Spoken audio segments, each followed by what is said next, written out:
Okay. Yeah, I think Travis is going to show up any sec, and then a guy named Matthew will be in here, and then a few others, I think. But okay, so I don't know if you saw much of the talk yesterday, but two of the new things that we're going to be going over and voting on. One is going to be what the ratio should be for creating a law or legalizing something, changing a law. And so, oh wait, hold on one sec. Got Matt in here. Hello. Hey, Hey, you all I right? always I always refer to you as Matthew. Do you prefer Matt or Matthew? I don't mind actually. Whatever people prefer to call me, I'm easy. Oh, cool. Okay, sounds good. I guess since it says Matt there, I'll go ahead and just say Matt. Matt, this is Jerem. Jerem, this is Matt. Um, Hi, Jeremy. How's it going? from a Yeah. recent video Jerem did, it seems like he doesn't care if people call him Jerem or Jerome. But just so you can know, because I have mastered his name, it's pronounced like as if you were going to say Jeremy, but you don't do the E part. So it's just Jerem, where a Okay. lot of people think it's Jerome. So fun stuff. Okay, so a talk that I did yesterday with a panel was about voting ratios. Now, I know, Matt, you like the idea of an anarchist system, but as far as the idea of this society there's 29 of us now that our votes are going to affect the laws, unless we decide to vote to change the how our political system works, we have to decide on voting ratios. So as of now, until we change it, it's just majority rules. So the 15 list I sent everybody, if if 15 people said yes to something and 14 said no, the yes would be the new law. But the next thing I want to put into law or make our constitution is what voting ratio matters. And so some people in the talk yesterday think it should just be what it is, where it's complete democracy.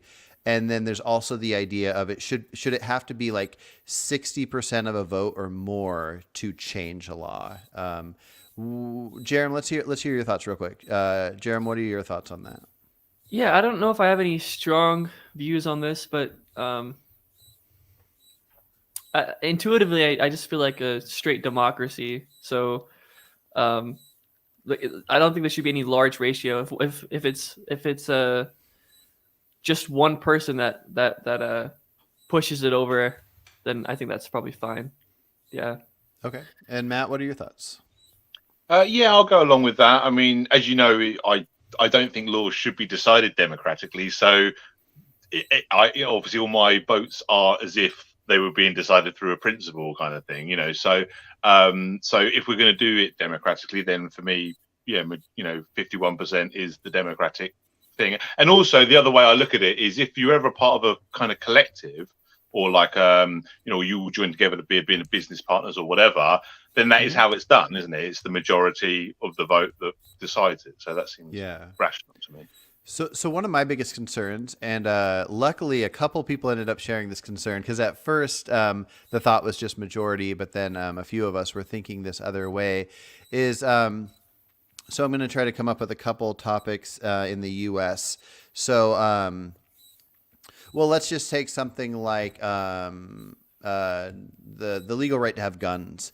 If one year the 100 senators that decide if they can change an amendment to the Constitution, if 51 of them are Republicans and 49 are Democrats, then that year, um, uh, just by the majority vote, there could be something big changed. I guess it wouldn't be the gun one. It would be something else. Let's say the 51 declared that legally everybody has to be Christians or they're going to be burned at the stake or something.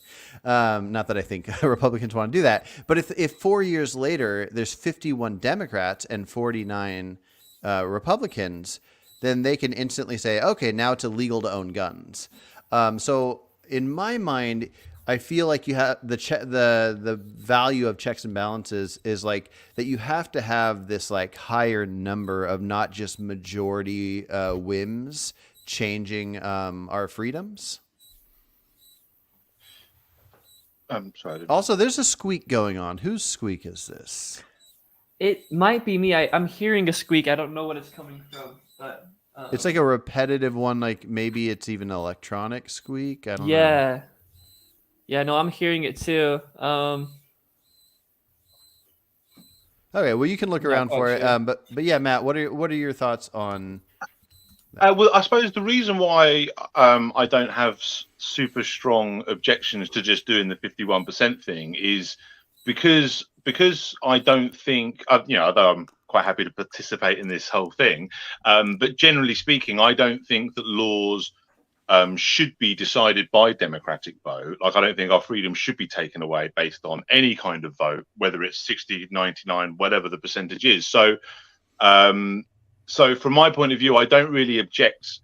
Like, that objection's not a concern for me in that sense of, oh, well, what if we have 51% or whatever? Because I'm like, well, even if we have 99%, there's still, theoretically, you could still have a law passed that's, a law that shouldn't be passed. I'd be the only one voting against it, maybe. Yeah, like for example, when we do this, there might be some situation where, because of the principle that I think should govern laws, I will vote one way. But in this societal experiment we're doing, I'm going to get, maybe if I got outvoted and I'm the only one who voted, in that direction, because I'm obviously doing it based on this principle and other people have got other reasons, then obviously under this project, I would be outvoted and I would think the law was wrong, whether I'm the only one who voted in the other direction or if I was part of a 49% that lost. I don't think it would make a difference in my mind. So that's why I'm quite happy with the majority rule, because I don't fundamentally agree that laws should be decided democratically anyway. The concern about, oh, is it right for our freedoms to be taken away just because 51% people say? I'm like, well, I don't think our freedoms should be taken away even if 99% of people say Gotcha. that. You know what I mean? So, Okay. so that's where I'm coming from. Yeah. Travis, do you feel like after yesterday's conversation, were you swayed at all, or do you lean towards the majority still? No, I still take the same view. Oh, okay. Okay, and then another thing that we had talked about yesterday that I want to get Matt and Jerem's opinions on is the legal age of adulthood. And the way I described it was that we can have various things that in the future we can go over, like, is there a legal age for drinking alcohol, a legal age of consent, and these different things. But to decide the legal age of adulthood, it would just be essentially the idea of at what age does it make sense for a human in our society to be on their own. So if a parent kicks a kid out of their house, if they're this certain age, then the government would put them in some kind of foster care or whatever we happen to create. But if once they reach a certain number that we can call adulthood, then they'd essentially be on their own. And same thing where if a kid wanted to move out of their parents' house at a certain age, the parents could say, like, oh, you're not allowed to, but at a certain age they wouldn't be able to because they're an adult. So in that sense of adulthood, Matt, what do you think the age of adulthood should be? Well, I think it's a difficult one because I think the dichotomy's right. Like, we have a different approach if someone's a child to whether they're a consenting adult. And I think that should be a line that's drawn at the same spot regardless of the issue. So if you're a consenting adult, you're a consenting adult regardless of what the issue is, whether it's, like sex, drinking, legal contracts, all these things. And if you're not, if you're a vulnerable child or incompetent adult, because that's the other thing as well. Age isn't the only factor. So I'd have a hard time putting an actual age number on it. My personal opinion is that we have a kind of grey area in between what makes it, like, you've got a child at one end and you've got an adult at the other end, and then you've kind of got this grey area of this age range where reasonable people can disagree. And I actually think I think what we need to do is draw lines, like, rather than having one line, I think we need to have two lines. So we have like a minimum line where no, they're definitely, a child below this age, and they're definitely an adult above this age. And again, still mental competency is also still a factor. And then within that grey area, I think the parents should decide. So the parents can release them from guardianship within that grey area, and say, right, now they're an adult and I don't have responsibility for them anymore and all the rest of it.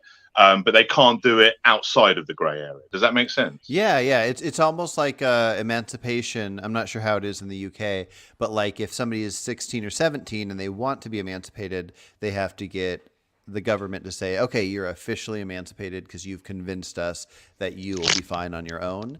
And then in our society, it could even be what you're saying, what you're proposing, I could send out to everybody and it could be voted on, is the idea that a parent could decide within a range. And so no matter what, if a parent says, I don't want my kid to be an adult till they're 26, the parent doesn't get to choose that. There is a cutoff where no matter what, if you reach that age, you're an adult. But anything between that 16 and 18 or whatever number it is, then the parent and the government can have a say. That's interesting. I like that. Jerem, what do you think about that? And separate from that, what's your own stance on it? I think I have a similar view, but slightly different. So I would say that like at 18,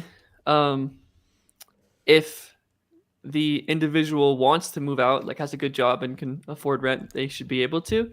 But I don't think the parents should be able to like force them to move out or like. So I kind of switch it. So I think it should be the choice of the person and not the parents. Would and there then be I think, a cutoff at all? Like if it was a 30-year-old kid that said, I want to stay at my parents' house, Yeah. like, should they have to? yeah, so 25 for me is sort of like the age of when you should be able to do things, so like buy alcohol or the age of consent. Oh, okay. Yeah, so 25 is kind of like the magic number, I guess, for me. Yeah. I have a question about that, Jerome. Yeah. When you say, like, you're saying that the age of consent should be 25.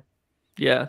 So would you say that, like, when you say that, do you mean kind of like completely, or do you mean like a tiered kind of system? Ooh, can you give like an example? A 26 I- and a 24-year-old having sex. Oh, yeah. So you could have Romeo and Juliet laws, right? So you could have like a, yeah.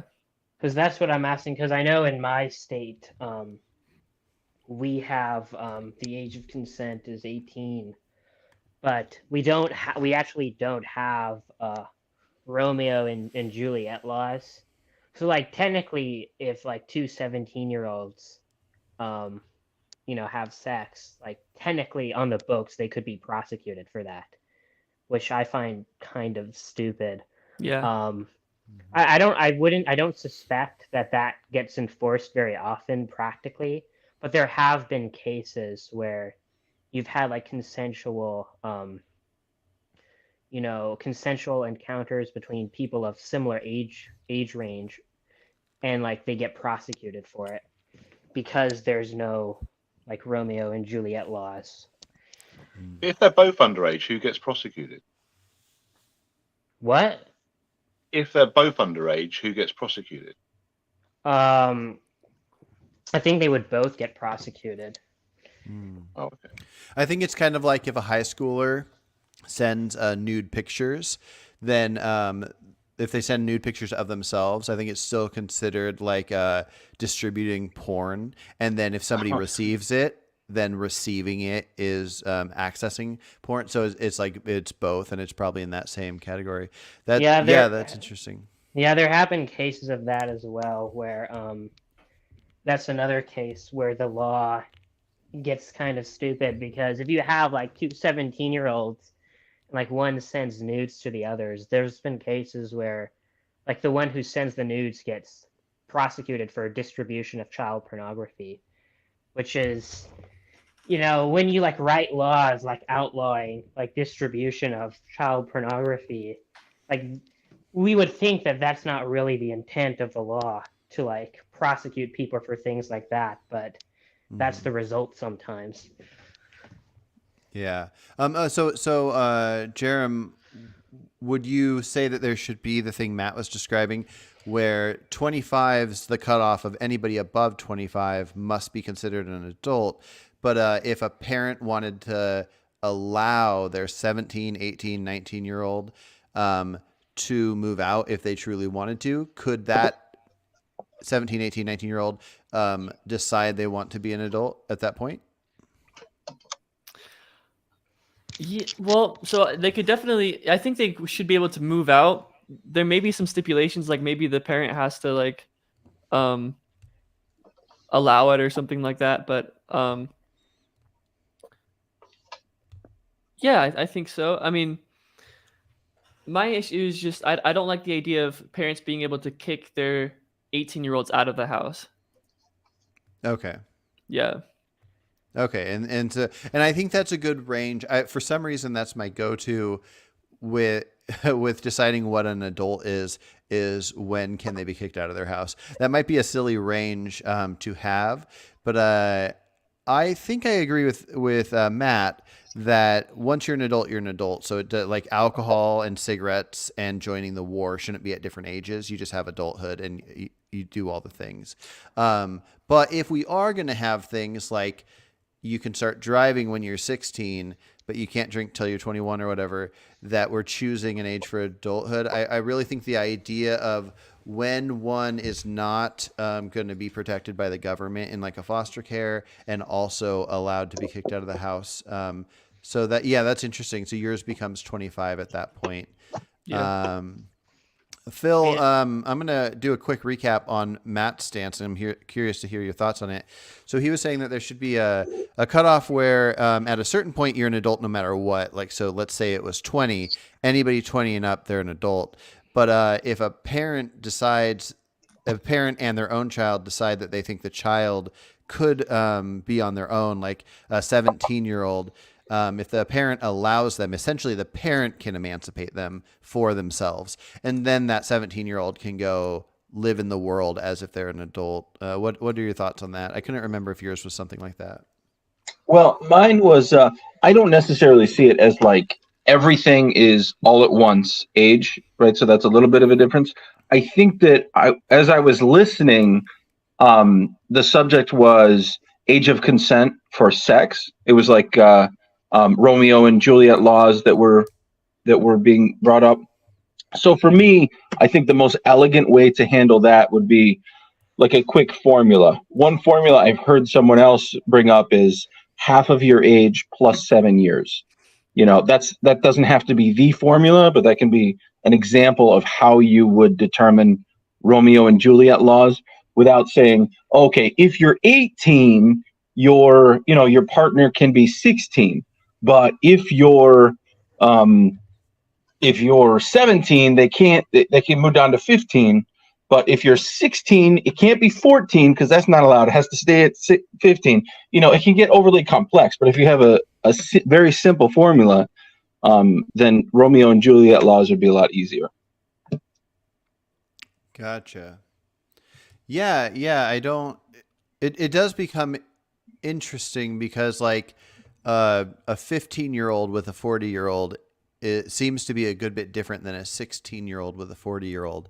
Mm-hmm. So, yeah, I don't know. I think there must need to be cutoffs at some point where we say this person's old enough, and anybody older than this age can do whatever they want with everybody else that is that age range. And then you can have an age where you say this is too young for any of these decisions, no matter what math you do.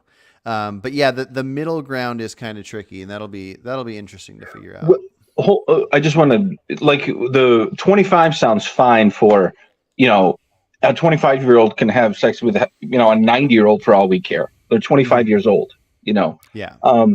But on the other end, we're not really talking about criminality so much. Like if we're talking about a couple of 13-year-olds, you know, it's like that's more of like a social worker issue where, you know, we have to figure out why they're engaging in sex at like 12 or 13 or something disturbing like that. You know what I'm saying?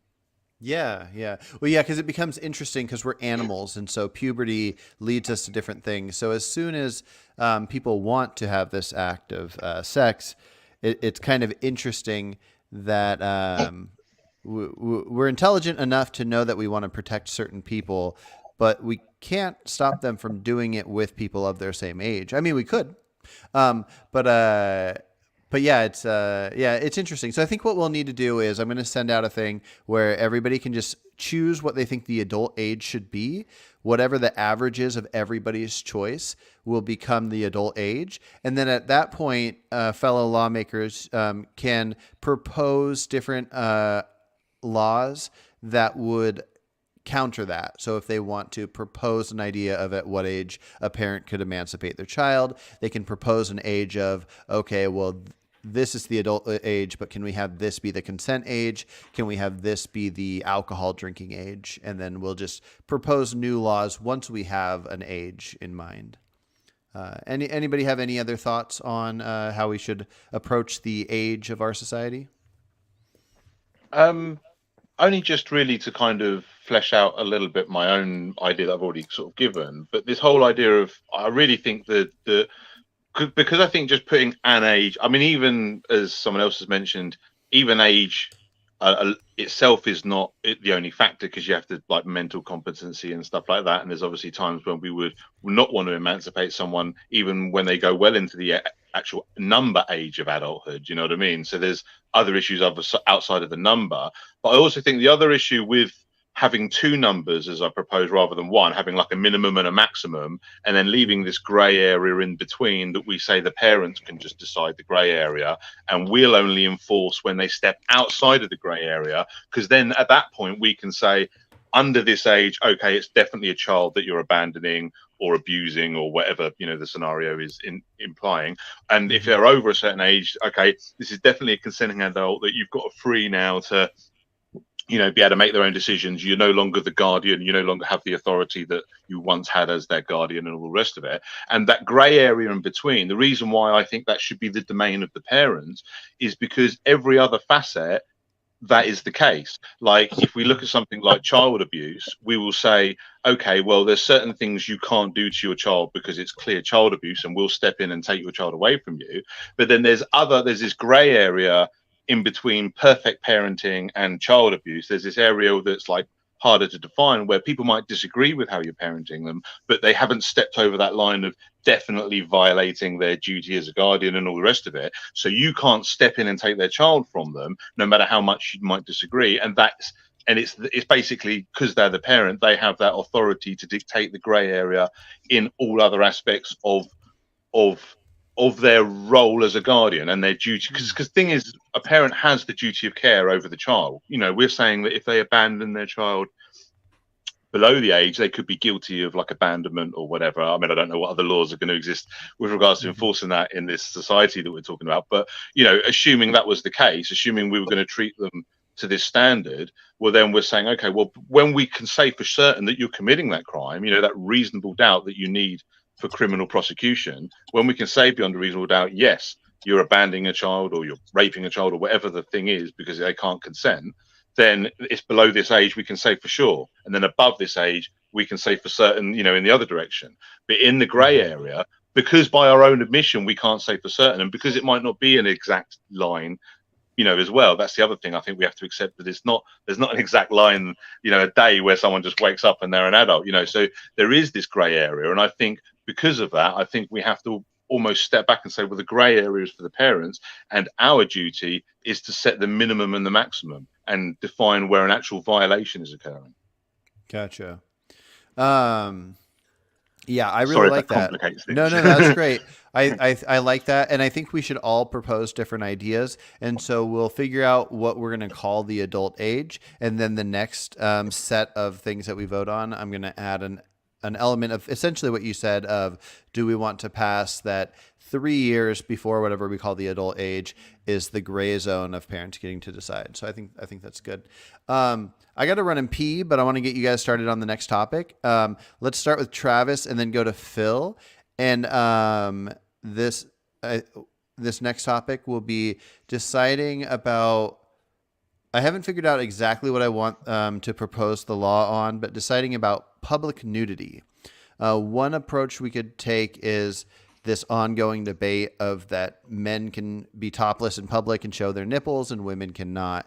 Do we want to do away with that, but have some kind of law that just essentially says anything goes except genitals, or do we want to have a society where anything goes if you want to just be completely naked out in public? So Travis, you share your thoughts. Phil, you respond to that, and I'll be right back. Lewis, I see you in the chat. You should hop in here in a second. I'll add you to the group. Okay, I'll be right back.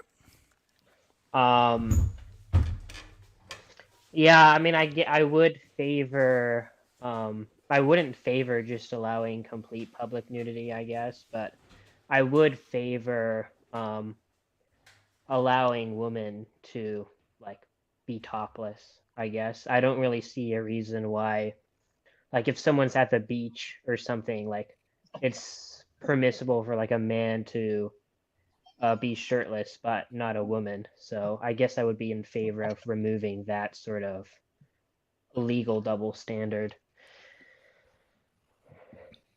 You want me to go ahead, or did you have more to add? No, that's all I had to say. You can go. On topics like this, I feel like my positions tend to be a little bit on the boring side because I don't think there's an objectively true answer. It's more like, what is everyone else comfortable with? You know, like what our values are as a society, and what do we decide is a private part of the body that we should not be showing, and what do we decide is a part of the body we should be showing. It's completely up to each individual culture. That said, I live now in a place where topless women are 100% allowed. Like this, you know, it's literally never been a problem. I can't think of I can only think of like one or two times where women have chosen to go topless, and I've never heard anyone object to the law at all. So it doesn't seem to be a problem. I think that you know, this is a case where I think maybe genitals should be covered up, and that's the only thing that matters. But if everybody was like, hey, why do we have to cover our genitals? And like literally no one else saw a problem with it, then I wouldn't either. It just, you know, it's my baseline though is that because I think I want to watch out for other people's sensibilities, I would say the law should be, you know, cover your genitals, and the norms are very likely to be a little bit further than that. All right. I have an echo going on. What did I do? Oh, maybe my echo is adding Lewis in here. Hey, Lewis, do you have a sound situation going on? I don't think I do. I have you on. Testing. Do you guys hear that echo? Yeah. Yeah. Okay. Lewis, you got an echo happening. Hold on one second. Let me see. So it's when you speak, you hear yourself. Yeah, let's see. Testing. Okay, it went away. We're good. Okay, so I didn't hear what Travis said, but that's okay. And then I heard a little bit of Phil. But yeah, how about Jerem? Do you want to respond to what those guys said about the public nudity? Yeah, I mean, maybe there should be some regulation, but I think for the most part it should be legal. Yeah. All nudity or just topless women element? Probably all nudity.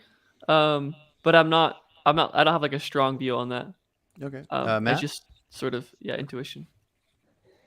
Yeah, I mean, all my answers are going to have a common theme because I'm a bit of an absolutist with the freedom side of things. And as much as I can foresee a lot of uncomfortable situations that I wouldn't like, I don't see a reason why law should ban any part of nudity.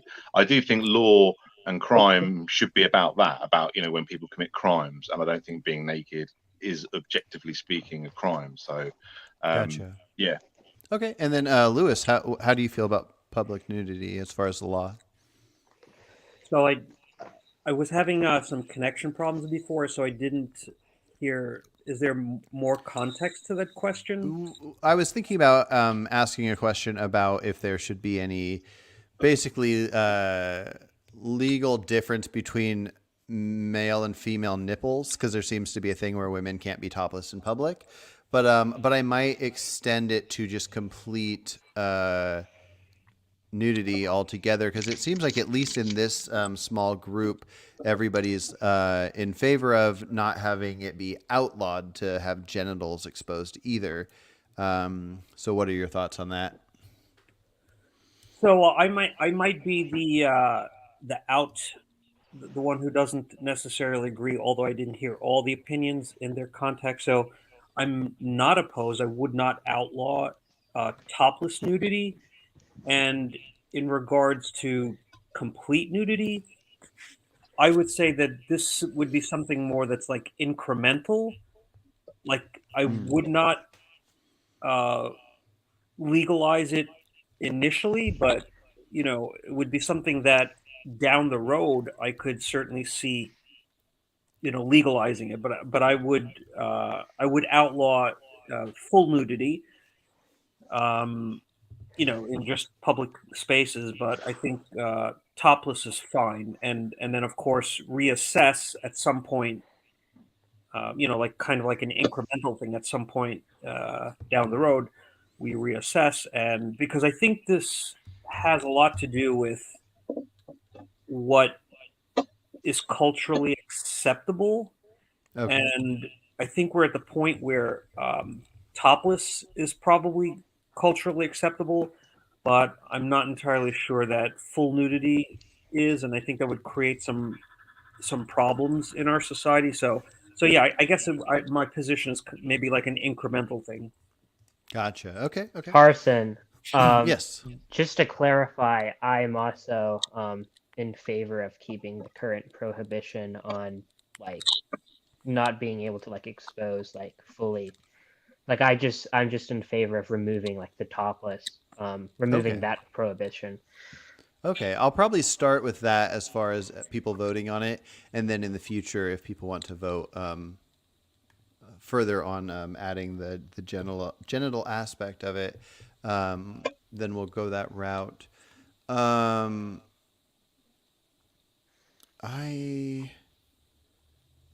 had something and then I just lost it.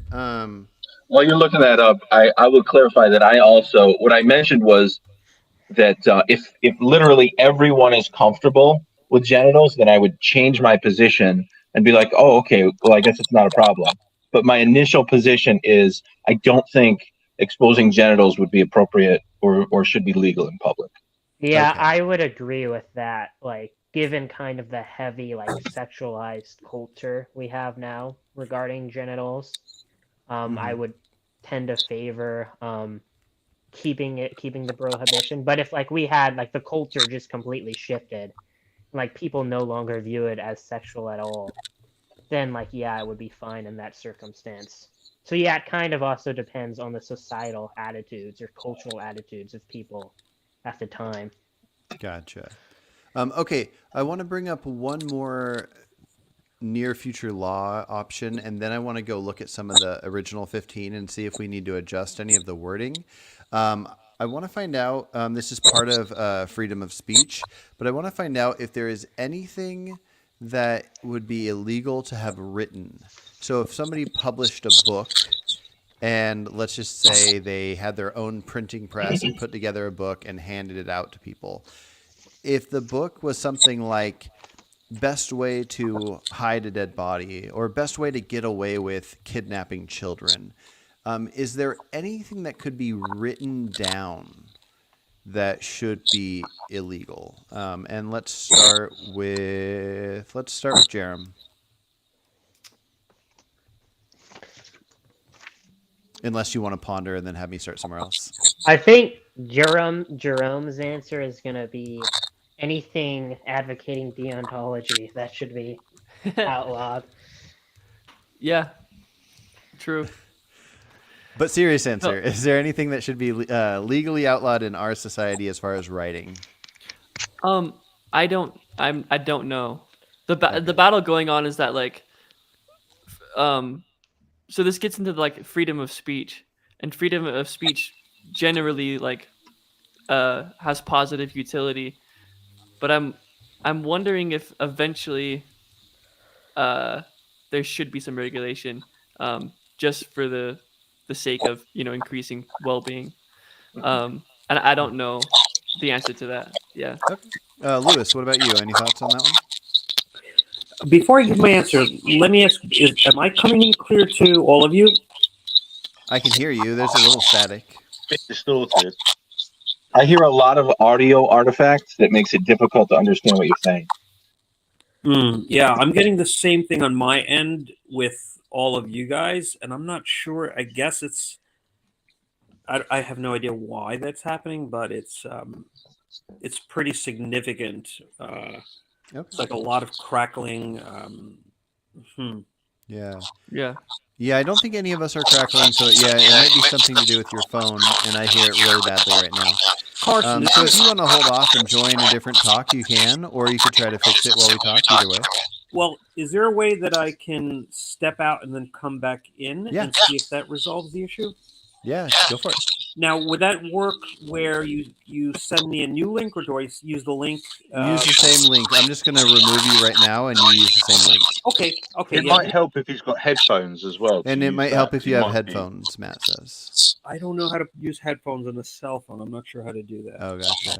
Okay, well, I'm going to remove you, and then you could try and come back in. Okay, sure. Okay, so Phil, thoughts on, is there any writing that should be illegal? This is a really difficult one, because obviously when it comes to meta freedoms, the freedoms that help us protect other freedoms, the freedoms that allow us just the utility in society, that's a good way of putting it, that allows us to know when something in society is going wrong. The most important thing we have is free speech. And some of the very most controversial things that are said and would be banned are those things that need to be said the most. So it's very difficult. You don't need to know how to bury a body. You don't need to know how to kidnap a child or whatever else. But when you challenge real power, and I don't mean that in a necessarily the way that it's always. There's certain people who say, "Oh, we're challenging power." No, the way you're challenging real power is that people will try their best to silence you, and if they succeed, that means they really were powerful. So that's why freedom of speech is so important. And I don't have an easy answer. I think that there are so many negative consequences to having anything other than, if you can prove in a court of law that you're actually calling for someone to be killed. What's the example of the guy who did that? Those famous murders. He drew a swastika on his head. Yeah, Manson. Manson didn't kill anyone himself. He just sent his minions out to kill people. That kind of speech is still killing. It's still participating in murder. When you're the boss who sends everybody else out. So that kind of speech is not allowed. But I struggle to find a way to otherwise regulate speech in a way that's not also going to end up simply being abused and having us live in a system that's worse off than if we just left speech completely alone. So I don't know. I'm open to my mind being changed on this because it's a really hard issue, but I think that fairly close to free speech absolutism probably has the most utility. Okay. Travis? Well, I actually have a question to Phil. When he says that he favors criminalizing calling for people to be killed, when you say that, are you kind of talking about directly ordering people to kill? If I say you guys should go kill X, are you talking about that, or are you talking about simply voicing a view that X should be killed? Because my understanding is the latter, that's actually not considered illegal currently, at least in the US. No, I mean, if you're ordering a kill, yeah. Okay. If you're saying, if you're giving an order and you expect it to be obeyed, not if you're simply, it's not, because there are people out there who are trying to say, if you're just virulently enough criticizing someone, then you're demonizing them, and you don't even have to say they should be killed. You're just demonizing them enough. That's hate speech, and that leads to violence. Therefore, you're guilty of something. I don't agree with that at all. And I don't agree that simply saying so and so deserves to die, that should not be illegal. Nor should be saying like if so and so, it should be illegal and you should be executed if you don't paint your door green. That person also has the right to say that people who don't paint their door green should be executed. What matters is, are you giving an order of some kind? Okay, yeah, I just wanted to clarify that bit. As for like my view on it, I guess I maybe have somewhat of a controversial opinion because I actually don't, at least for certain groups of people, I don't intrinsically value their like right to express themselves. Like, I don't intrinsically value the free speech of Nazis, for example. I don't see any principled problem with suppressing and like censoring hate speech. I guess my problem would just be like the practical consequences of enforcing that into law. Like, how do you determine what is hate speech and what is not? So I think just for practical purposes, I would oppose at least hate speech laws. Gotcha. Okay. Matt, do you have any thoughts on that? Yeah, I mean, similar to Phil with regards to basically saying, because obviously a little bit how it is now with free speech in general, where we basically understand that, your free speech is absolute unless it's connected to something else that's actually a crime, like ordering a kill, threatening a kill, attempting a kill, something, or like defrauding somebody or something like that. So if I write you, so all of these things, but it's not then. It's not so much the speech that's illegal, it's the crime, and the speech is just part of the evidence of that crime or part of how you're committing that crime, if you know what I'm saying. So, like it's illegal to kill somebody, and that includes whether you get somebody else to do it or whether you do it yourself. And obviously the getting somebody else to do it's going to involve some kind of speech, whether you write them a letter or whether you tell them verbally or whatever.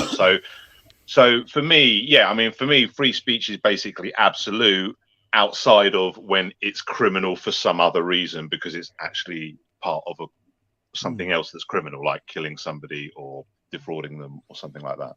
Okay, I'm going to ask a couple questions to see how far we can stretch this, and anybody can hop in to answer the question. So assuming that we can all agree that if somebody says to somebody else, I want you to go kill this person. If they do so, then that speech is not allowed.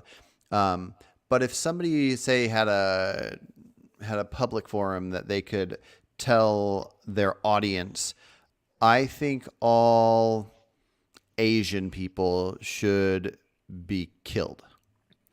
And then that's all that's said, just those words. I think they should all be killed. And then somebody from their audience goes and kills an Asian person and says, oh, but this person that I thought was the Messiah of whatever said they think they should all be killed.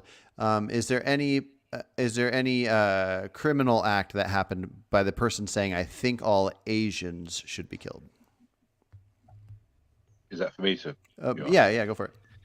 I don't think they've committed a crime as much as they've gotten as close to it as they possibly can. But no, they're expressing an opinion, which isn't, that should be protected speech. Yeah. Okay. And then if somebody, let's say somebody writes a book where they're detailing how to kidnap children. If I were to kidnap a child, it'd probably be from the way they did it in The Changeling, where you get another child to be on your team and then they go get kids to hop in the car. So if you wrote a book saying this is the best way to get a kid to get in your car, and then somebody has that book and they go kidnap a child, and when they're asked, they say, oh, I wouldn't have thought of it, but I read this book and then I went and did it. Would the writer of that book, would you say that book should be banned, or that the writer of that book is held responsible? Okay. I agree with both things you've said so far. Does anybody else disagree? I do want to ask if everyone agrees with, if I add some nuance to the first one you gave. So let's say he said, I think all blank people should be killed. It's okay if that ends up in court and they try to convict him of it, but maybe it turns out that he didn't really, that's not really an order. But then the prosecution says, well, look, here in your sermon, you said what I think should happen is the law because I'm the prophet, I'm God on earth. You know, that should end up in court. Whether or not it should end up in a conviction, I don't know. That's an edge case. Gotcha.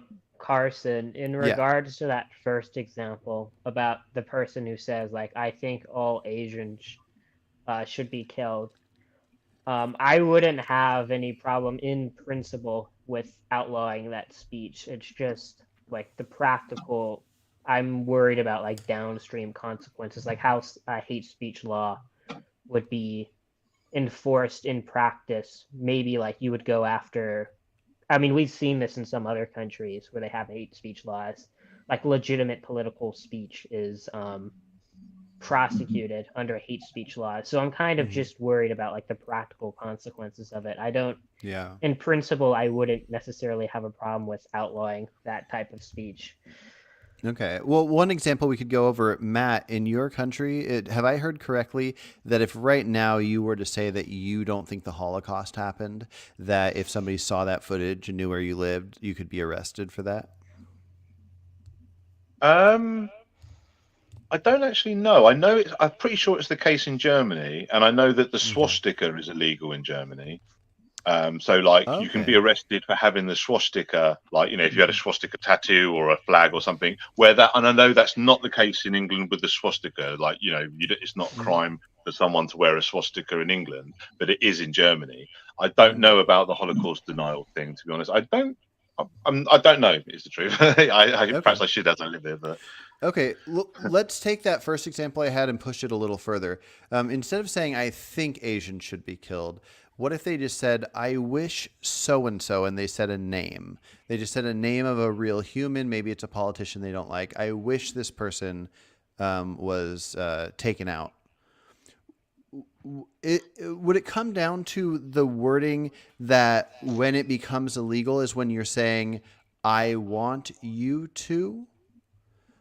There's a famous case from England where a king, and I wish I could remember which king it was off the top of my head, but he said, like, there was this critic from the Catholic Church who would constantly actually, I don't know if it was Anglican Church or Catholic, but he would constantly criticize the king. And he says to his court, won't someone rid me of this turbulent priest? Right? And then 2 knights ride out and kill him. And that's all he said. Won't someone rid me of this turbulent priest? Like, and that's been sort of like a famous case study in common law for both the UK and the US since then. And that is the edge case. I don't know where I'd land on it, but I think that should be an edge case. And so there should be cases where you get convicted for that because you actually did intend for someone to kill him. And there should be cases where you're not convicted for it because you didn't intend for someone to kill him. Gotcha. Yeah. So can I just say I actually agree with that, but that's because in that situation, the authority he had over them, I think you could say that he was giving them an order, despite the fact that his wording could also be like described as just expressing an opinion. I think the overall context, I think you could establish that he is essentially giving an order because he's saying it to people who are directly under his command. You know, like so it's like it's different if a mafioso boss expressed his opinions to his paid assassin who is paid to kill people for him, that I want this person killed. He's not just expressing an opinion, he's basically giving an order, even though the words he used might be the same, that if 2 different people had that same conversation, they're just expressing an opinion. Like, I want someone to take out President Bush because of whatever, you know what I mean? Or something like that. He's just expressing opinion. He hasn't given an order with any expectation that it's going to be carried out. But if it's a king telling it his knights, or if it's a mafioso boss telling it to his paid assassins or whatever, then so it's not so much about the exact words per se, but the context of what those words are actually saying. And that's why on that, in the example you give, I agree that you could prosecute the king as being, you know, guilty of the crime, but that's not because of the words he used specifically, but because of the context surrounding. Does that make sense? Yeah. Okay. So I'm going to put a pin in that topic. I think I will send something out on that. The next thing I want to go over that I know Matt really wants to talk about would be legalizing drugs. And let's start with Jerem, and then Matt can respond, and then anybody can hop in wherever they want. Jerem, how would you define maybe the difference between legalizing the selling of like meth versus pot or something like that in an ideal society for you? How would I? Okay, so just like Like, do you think there's certain drugs that shouldn't be legal? Like, if you go down to the pot store, should you be able to buy pot, cocaine, meth, all these different things, or do you think there would be different regulation? Just kind of a quick little snippet on how you think that should play out. yeah. So my current stance is that like so drugs are bad, and if we could get rid of them, we should. But I don't know how we can do that, and it seems that by trying to get rid of them, it kind of makes them worse. So my position is that all drugs should be legal, at least all drugs that are like available currently. Yeah, I don't Okay. think we should incentivize like creating future like meth 2.0 or whatever. But yeah, I think it should be legalized. Okay. Well, okay, Matt, before you go, Phil, I think you might have a stance that I'm torn between, and I think I might like the same stance you have. Phil, you say your stance, and then Matt, you go ahead and counter Phil's. Yeah, I remember that actually this is an issue where I'm like surprisingly, very, very authoritarian on this issue. It's like if a drug doesn't have any redeeming quality, then I feel it should be illegal. There are serious externalities to making drugs illegal, right? I grew up with sort of an urban myth that I found out was wrong later, which was that like prohibition did not have much of an impact on alcohol consumption. It just created organized crime. But actually, prohibition solved a huge number of social ills, right? We used to drink every single day. Like the average person would just drink all the time and be like it'd be a serious problem. And after prohibition, that completely changed. But it also created massive externalities in the form of other social problems. So I don't think there's an easy answer. I do think that even if we don't seriously punish, even if we find that what we have to do is that if we prosecute drug users and drug dealers, that creates more trouble for us than it's worth and it harms more people than it helps, then okay, that's one argument. But we shouldn't have it on the books that like drugs that do not have redeeming qualities to them for society should be legal. I don't think there's any reason for that. I think that's also going to create more social ills that it solves. Okay. Hello, Lewis. Hello? Hello? Is he back? I think he's back. Maybe not. Well, there's no echo, so that's good. Matt, do you want to respond to Phil? Yeah, I mean, I'm against all drug laws, both from a principle point of view and from a practical point of view. I mean, Phil did allude to some of the problems, and there are many, many problems that come from the drug laws, and Jeremy mentioned it as well. And also, I think the principle is wrong. I mean, I think all laws should come from the basic concept of individual self-ownership, and drug laws are one of the most obvious violations of that concept. I have a right over myself, and I don't have a right over anybody else. I think it's a pretty simple concept, which is consistent with all other crimes that we understand, like rape, murder, theft. All violate that principle, and all free activities that we enjoy that aren't crimes don't violate that principle, and the reason is because of that. So from a principle point of view, I think that we commit crimes when we violate people's individual self-ownership by criminalizing their drug use, no matter how bad it is for them.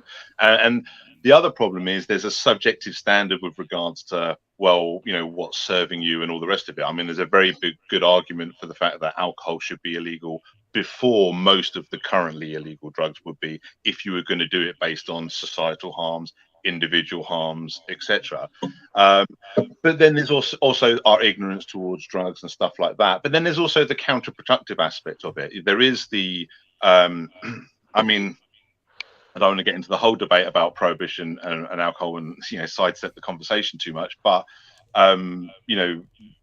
prohibition, whether it created the Al Capones of the world, it certainly did enrich them, and drug laws certainly do enrich drug traffickers, drug gangs, and does encourage all the violence. I mean, the Mexican cartel is more powerful than the Mexican government, pretty much thanks to drug laws, because they were able to basically exploit a market. So, as bad as the drugs can be, like, people have even given me hypothetical drugs that don't exist. Like, oh, what if this drug just done this? And it's like, well, still the drug's not illegal. Now, the circumstances in which someone take it, and, might be reckless and criminal, if it causes them to do something, just like drinking alcohol and then driving a car and killing somebody is reckless, but drinking alcohol in the safety of your own home is not. I just can't abide a law that would criminalize people for what they're doing to their own body, no matter how detrimental it is. Otherwise, we should start arresting people when they're going to McDonald's. Yeah, I want to share my thoughts here. I've mostly been staying out and having each other talk, but I have some thoughts that I think are somewhat interesting on this topic. And then after that, I'll get to Lewis and Travis on the topic. So I got two ways of looking at it. One is I pretty much feel exactly what Matt just said, but when it comes to something more devastating to the human, like, say, meth or heroin, I don't like the idea of easy access for kids. So I want any adult to be able to make whatever choice they want. They can destroy their own bodies if they want, but kids are very impressionable.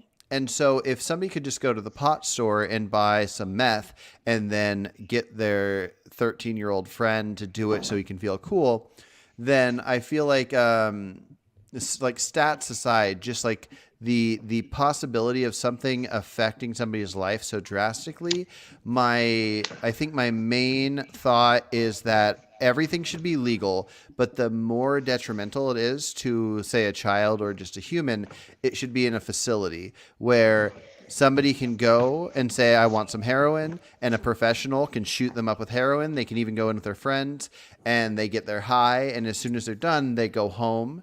But they can never take it home. Nobody can buy it for a minor the way you can buy them cigarettes. And also, you're not going to have junkies doing drugs while they have a baby in the next room. So that's one angle I take in the angle that I want to legalize it. In the angle that I lean more towards Phil would be that I don't think it should be illegal for anybody to do something, but maybe it should be illegal to sell certain things. Like, nobody's owed a store existing with drugs in them, or with anything, even with processed sugar or whatever. So if we deem something unhealthy and detrimental to our society, we could say, okay, so there's a law saying you can't have this in a store and sell it, but if you make it in your own backyard and use it and you're found with it, it's not illegal to have it. So I would be in favor of either of those two routes. But yeah, let's hop over to Lewis and see what Lewis's thoughts are on all that. If Lewis is still there. Lewis, you there? Test. Can you hear me? Test. I can hear you. You're there. Oh, finally. Wow. 'Cause I'm on my desktop, and it's been a very, very long time since I've used the mic here. And I had things disconnected. Anyway, am I clear? Is there crackling? Is the issue resolved from last time? Yeah, I think it's resolved. Okay. So because I was doing a whole bunch of testing here, I did not actually follow what your last question was. So if you could just repeat it, and I'll give my opinion. Yeah, just your stance on legalizing drugs, like whether maybe if you see a difference between legalizing marijuana versus something harder like meth. In an ideal society where you were making the law completely, what would your stance be on legalizing drugs? I do see a difference. I'm not entirely sure where to draw the line. I would legalize marijuana use. I guess I would need more information on legalizing meth.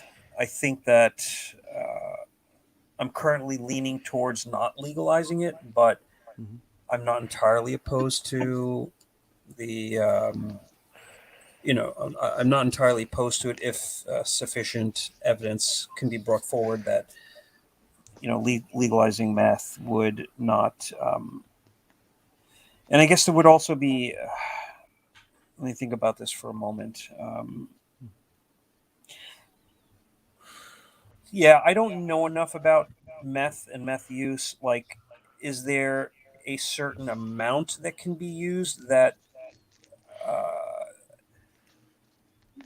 maybe not a complete ban of using meth, but maybe up to a certain dosage may be legalized? I'm not Hmm. well informed enough to know where I would draw that line. Gotcha. Okay, well, let's hop over to Travis. Travis, what are your thoughts, having heard everybody else? So I would favor legalizing marijuana.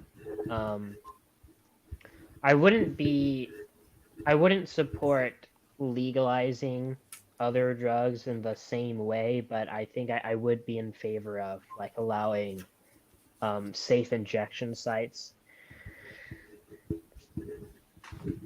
Okay. Well, okay, let's go back to Matt then real quick. Matt, would you be against do you have a strong stance that would okay, let's say people were talking in a society about some people wanted to have it completely legal to be sold at any stores, and then other people are saying they want it to be legal, but a few of the harder ones they want it to be at a safe injection site. Do you have a strong stance that you would need it to be just completely legal, or are you kind of liking both of those close to equally? I've got a strong stance with regards to law. Now, a lot of what you're talking about with, like, the facilities and stuff sounds great, and I don't object to that, and I don't even object to having like a regulated market, for example, where businesses within that regulated market are not allowed to sell certain drugs or things or do certain things, because that's a different thing, because that's a rule within a regulated market for participating businesses. But what I'm saying is that the simple act of selling to another person's, like, unregulated trade off what we currently call the black market should be not a criminal thing, in my view, if the act itself is not criminal. And from my point of view, from a principle, although I do think there's practical problems with drug laws as well, but from a basic principle point of view, I think when we criminalize somebody for using or even trading a drug with another consenting adult, and I am talking only consenting adults here, not children, then criminalizing them, when we do that, we are then committing a crime, because we are initiating force against somebody who is themselves not actually violating anyone's rights. Gotcha. All right. Lewis, just so you know, I don't think I'm too worried about it, but there was some strange noises that I muted your mic during Matt talking for a sec. It was like a weird, it sounded like a whale sound. But I've got my pet whale here, so just ignore that. but yeah, Phil or Jerem, did either of you guys hear anything throughout all that, or the last thing Matt said that you wanted to respond to with this topic? Yeah, so a couple things. So yeah, I was also under the, as far as like prohibition goes, I was also under the impression that it like sort of made things worse. But if I could be convinced that it like made things better, I would actually completely 180 and be pretty authoritarian on the issue. And then also upon reflection, I actually might want to lean more towards having rather than legalization, more of just a decriminalization, or like just having safe injection sites. I do like that idea. So yeah, just things I'm thinking about. Yeah, for sure. Yeah, I agree with Jerome there in terms of like prohibition. Like, if it were the case that prohibition was actually a successful in achieving its goals and resulted in like better outcomes for society, or better outcomes in general, then yeah, I would be in favor of placing outlawing like alcohol and cigarettes as well, if it were the case that that led to better outcomes. Outlawing but decriminalizing. So if somebody grows their own tobacco and dries it out and makes a cigarette, they're fine, but it's just not allowed in stores if it leads to a better outcome for like the masses. Well, I can't. Oh, sorry.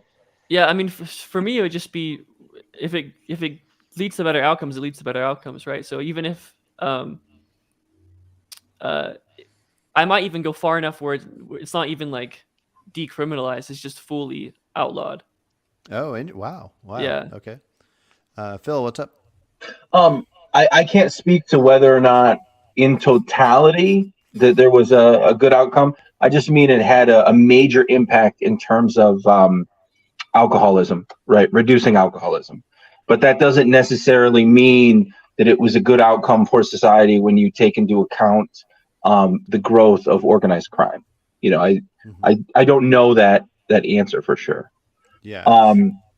I will say that, like, the way I see it, I think one thing that comes up a lot more and more is, for me, the distinction between different laws we have for children versus for adults is just a matter of how confident does our threshold have to be, or at what threshold does our confidence have to be in terms of our willingness to, violate what someone else wants to do with their life.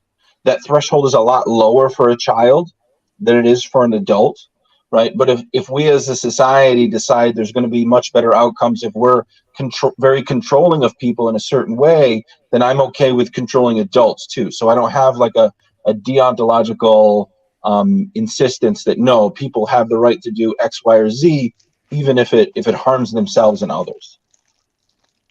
Yeah. Gotcha. Yeah, I agree. Yeah, mean, I don't have that deontic view either. Gotcha. And I'm torn. I think I mostly actually lean towards Matt's stance on this. I just, like any topic, I have concerns about children. I don't have any concerns about adults. I would love to help adults. I would want a government that's capable to share all the information, to have Surgeon General warnings. But once you hit adulthood, I hope and wish the best. But as far as what I'd outlaw in almost all cases, it would just be in defense of children. But yeah, if anybody else has anything left on that topic, they should share them. If you have any ideas for proposed laws, email it to me and I can add more laws to be voted on with the drug stuff.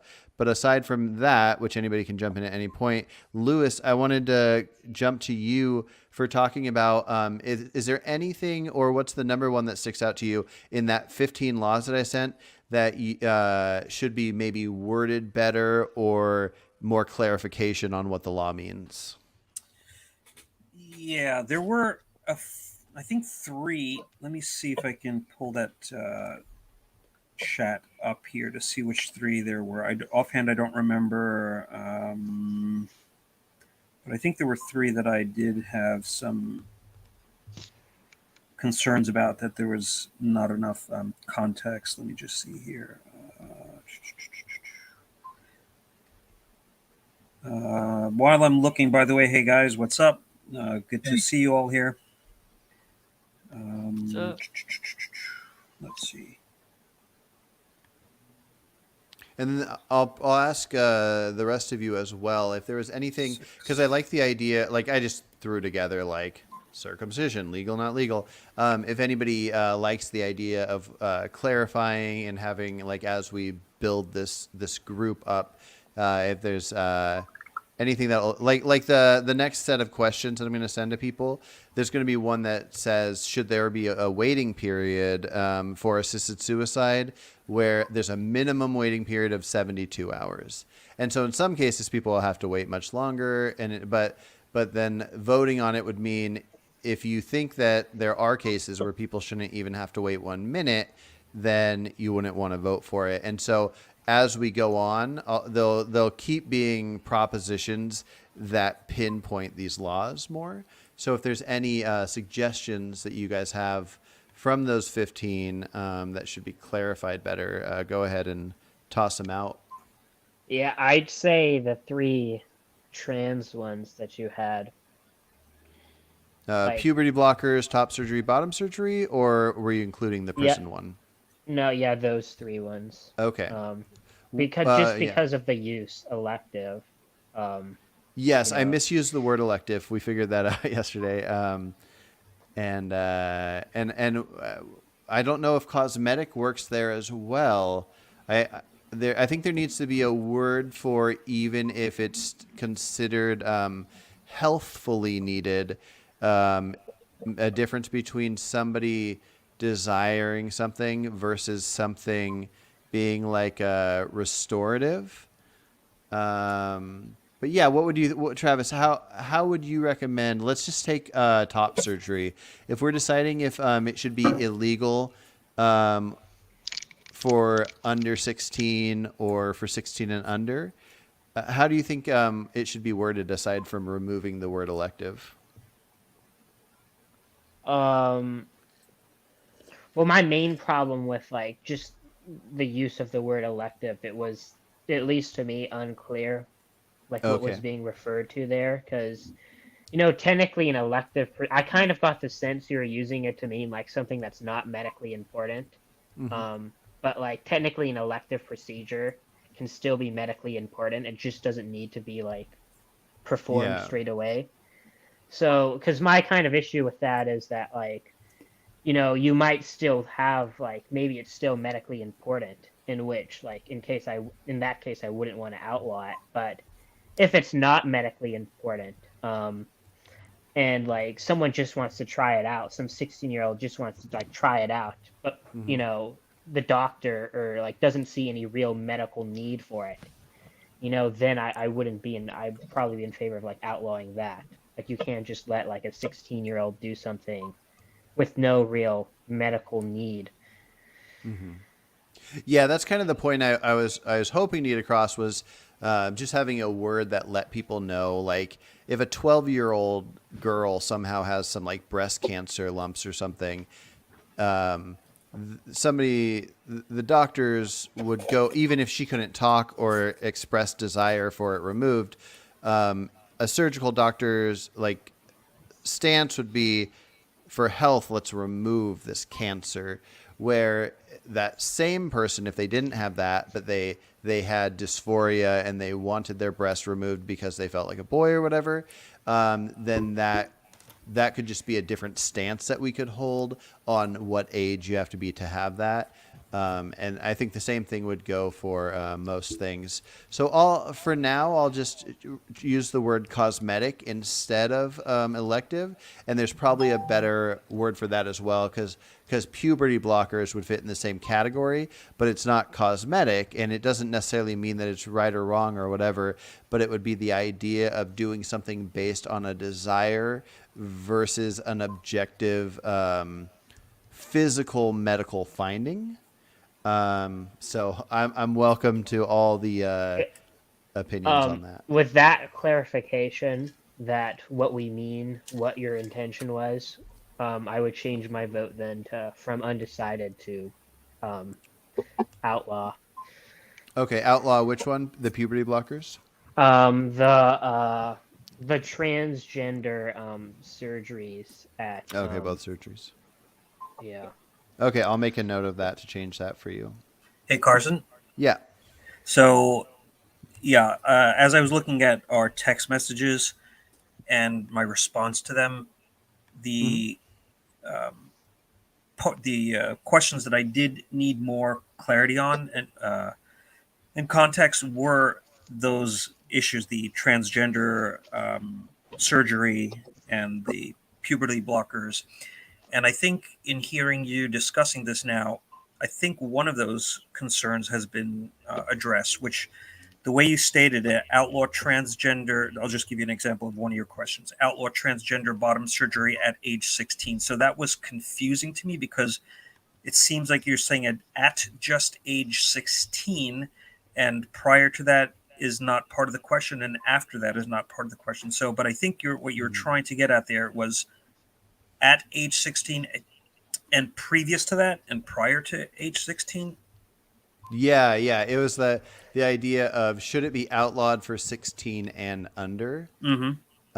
But I guess in a sense it was just questioning the age 16. So if you say yes for 16, then it would be 16 and up. If you say no 16, it's down. But somebody might think that 14 and up is fine. So if they think 14 and up is fine, then then 16 is fine. So I guess I was just asking about 16. That- And yeah. So Why- let me just hold on. Let me just finish here. Okay. So that was my first. That was my main area of confusion because the way you worded it was a little bit confusing. So in terms of where you you put elective, and now that you've clarified it a bit to say cosmetic, I would actually. I think that's maybe a better clarification, and I would actually question whether important is the same as need, because the guest who just had spoken before seemed to conflate need with importance. At first, they were talking about important, and then they switched to need. And in my view, personally, I think there is a difference. So for me, what somebody subjectively perceives as important, I would not say is a medical need. And so the question then becomes, should cosmetic be equated with importance or with something else? And I think I would largely say that yes, cosmetic and important could be categorized as similar, whereas need would be very different. Need would be like a medical necessity. And so for medical necessity, I don't think I would necessarily outlaw it, but I haven't fully decided on that. But in terms of whether outlawing it 16 and prior on basis of cosmetic or important to somebody, whether somebody subjectively feels it's important or if it's cosmetic, I would say yes, I would outlaw it. And the age at 16, I'm not entirely sure. I haven't thought about it enough to say whether or not 16 is the appropriate demarcation in age.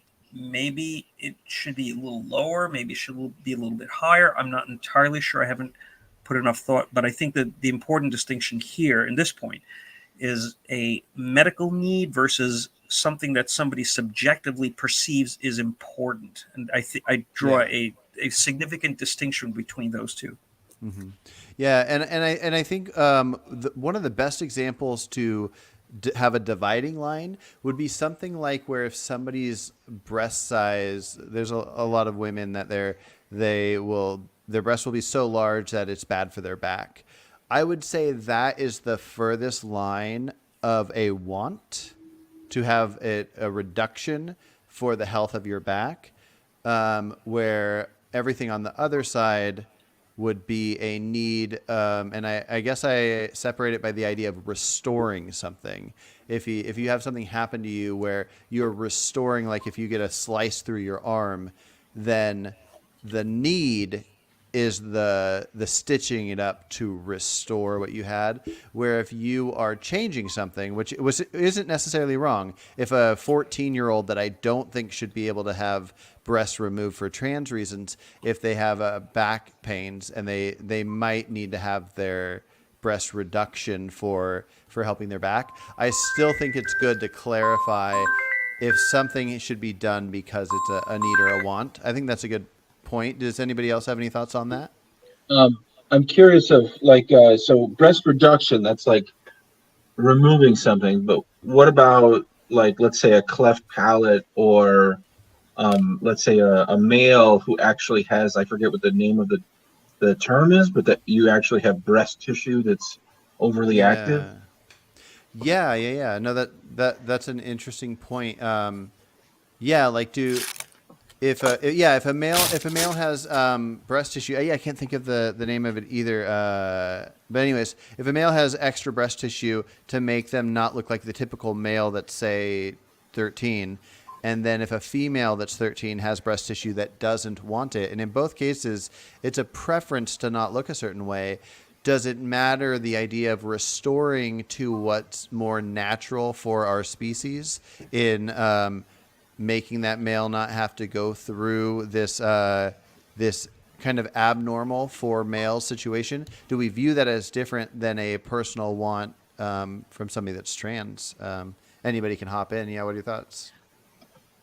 I'm having a hard time separating the want from the need, right? So it's like if you lose an arm, what makes getting the arm back a need? It seems like um, the need comes from the want of wanting to, I guess, have a healthy body, or it's like you could lose your arm and then want to not have your arm back, and I don't. It's hard. I'm having a hard time separating the need and the want. It seems like the need kind of just bottoms out into want. Yeah, I think the separation might be for children. So, a children could have a want that you could claim as a need, but I think it might be more of a restorative to what something was, or restore to what is normal of the species might need to be how it's worded. Well, I guess I'm curious. Anybody that said it should be illegal for a let's just lower the number. Let's say a 14-year-old born female that feels trans, that a 14-year-old can't decide to have her breast removed. Does anybody think that, but also feel fine with having a 14-year-old male have breast tissue removed?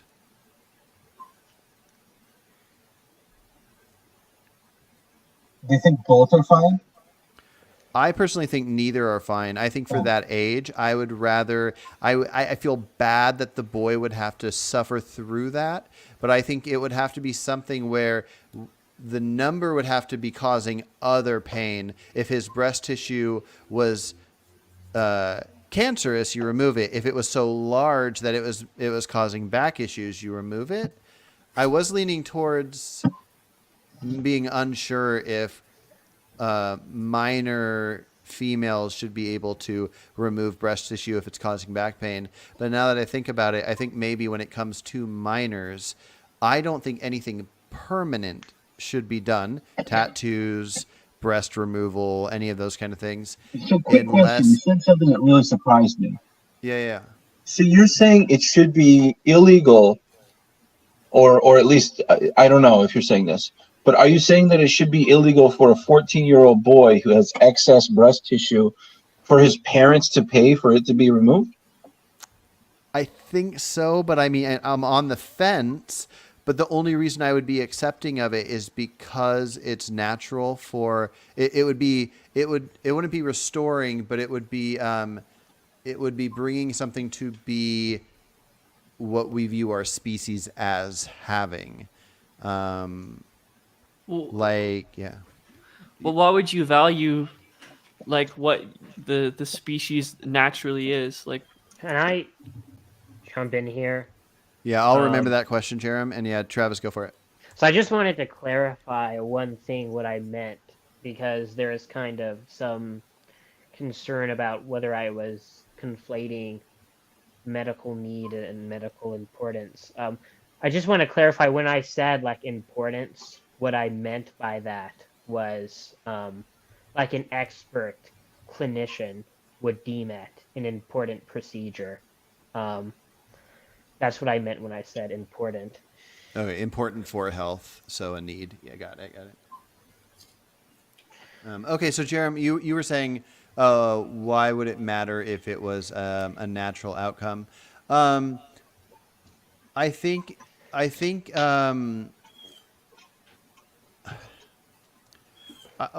guess really the problem is it becomes an issue. It really comes down to protecting kids or not. So if we were to say that any desire a child has, a child, which means their brain is underdeveloped, especially in the teenage years, they're going through all these hormones and these different things. If we allow something that they're getting assistance of, they're getting surgeries, they're getting tattoos, they're getting something they're desiring, I think it makes sense to say you can't get these permanent changes until you're old enough to decide that for yourself. So then it becomes complicated if your permanent changes are due to like somebody being normal or not. If you're born with some issue that makes your face deformed, the idea of recognizing that you will have a better life if your face is not deformed, I don't think we can view that as this might be a child having a whim opinion of because the is not fully developed. The brain isn't fully developed enough to make the choice of do I want my face deformed or not. I think we can just all recognize that for the most part, anybody wouldn't want their face deformed. So fixing that issue instead of making them wait till their adulthood, it just seems like a accurate intuition for me. But I think you're right. It's weird that I'm making that choice, but I think it makes sense in my mind to protect children in that way.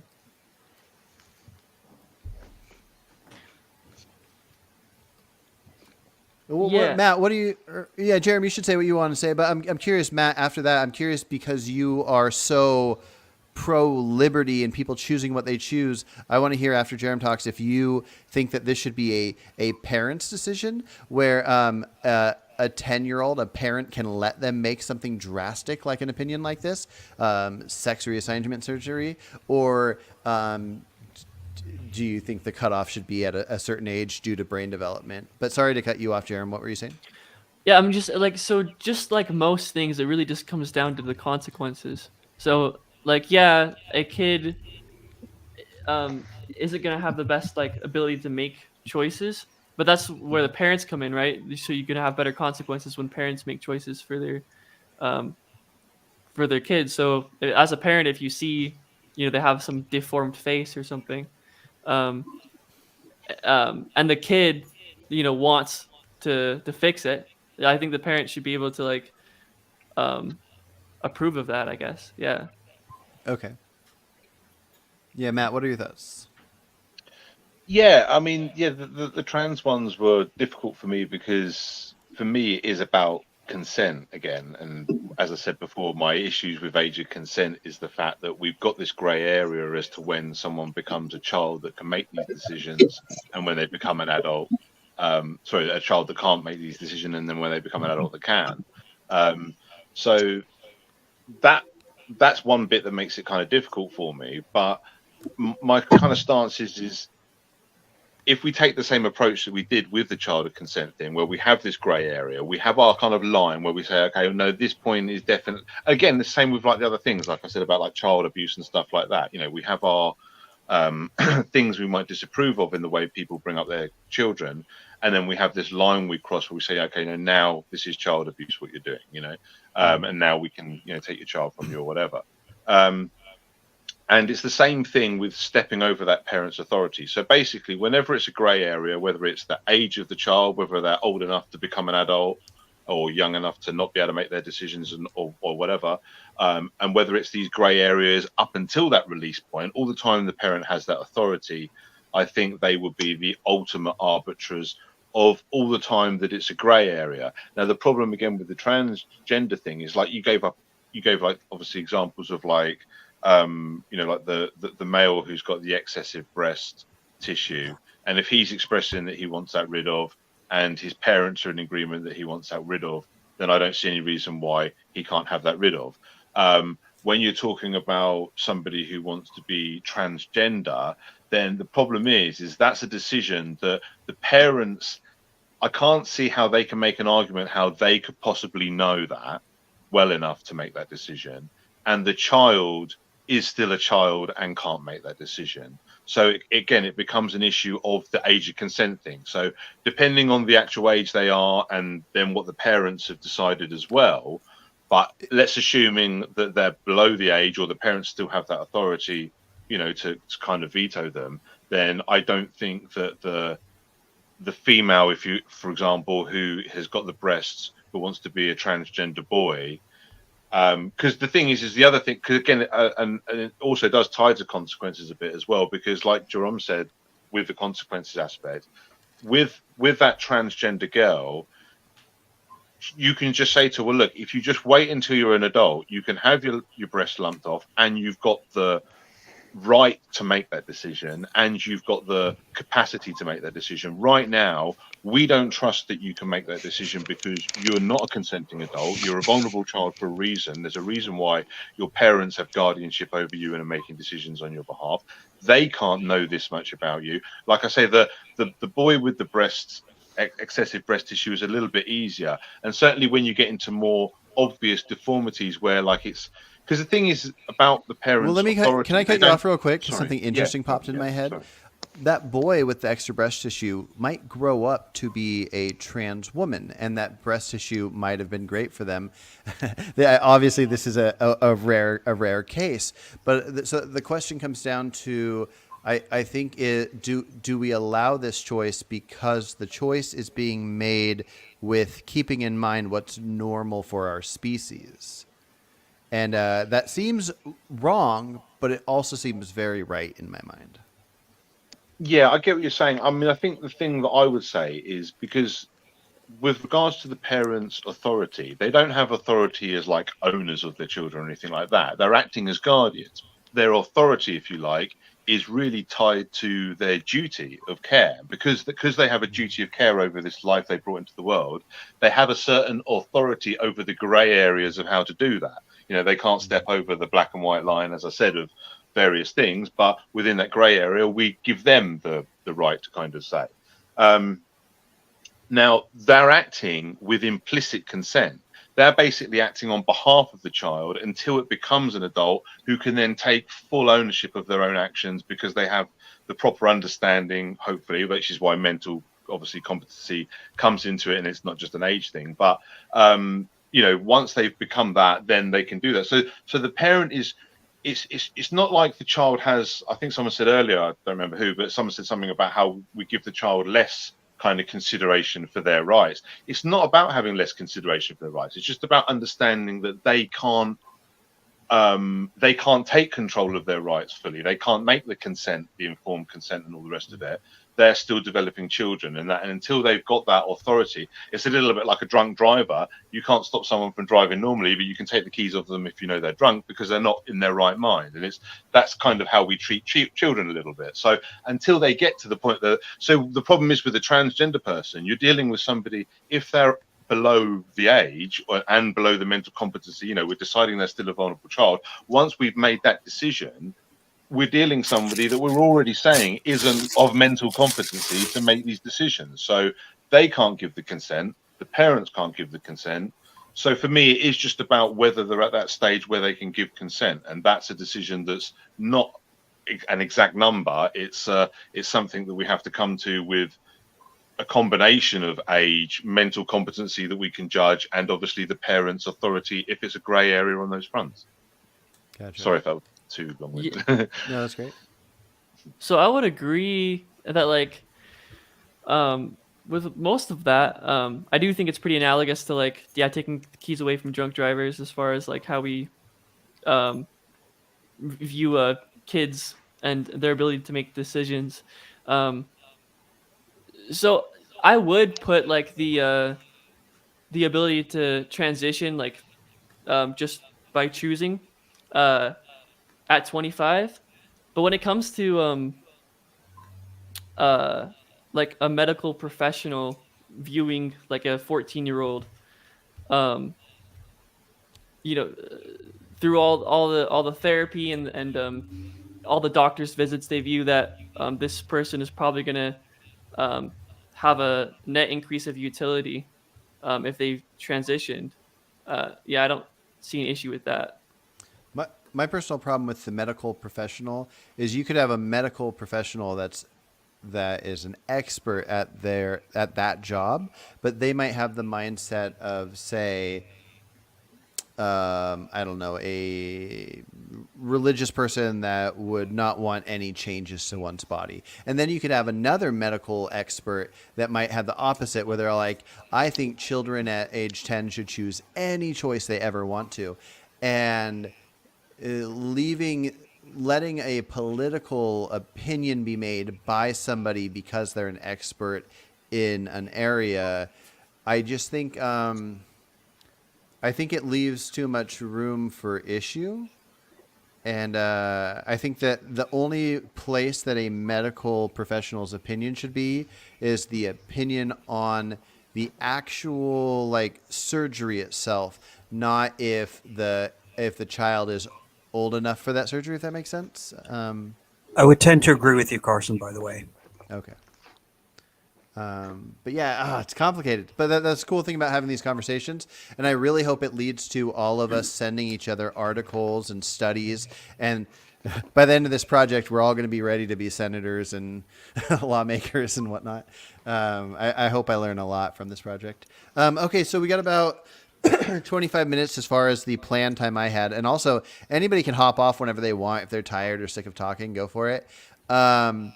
Does anybody want to throw out ideas for what they think maybe would be the next most interesting law proposals, or any thoughts they have on any of the 15 we've already gone over? Yeah, something that I think would be fun to vote on and talk about is something I've actually talked with Travis about, is the age to vote. Okay. Do you think that would be different from the age of adulthood? Yes. Okay. So let's hear it.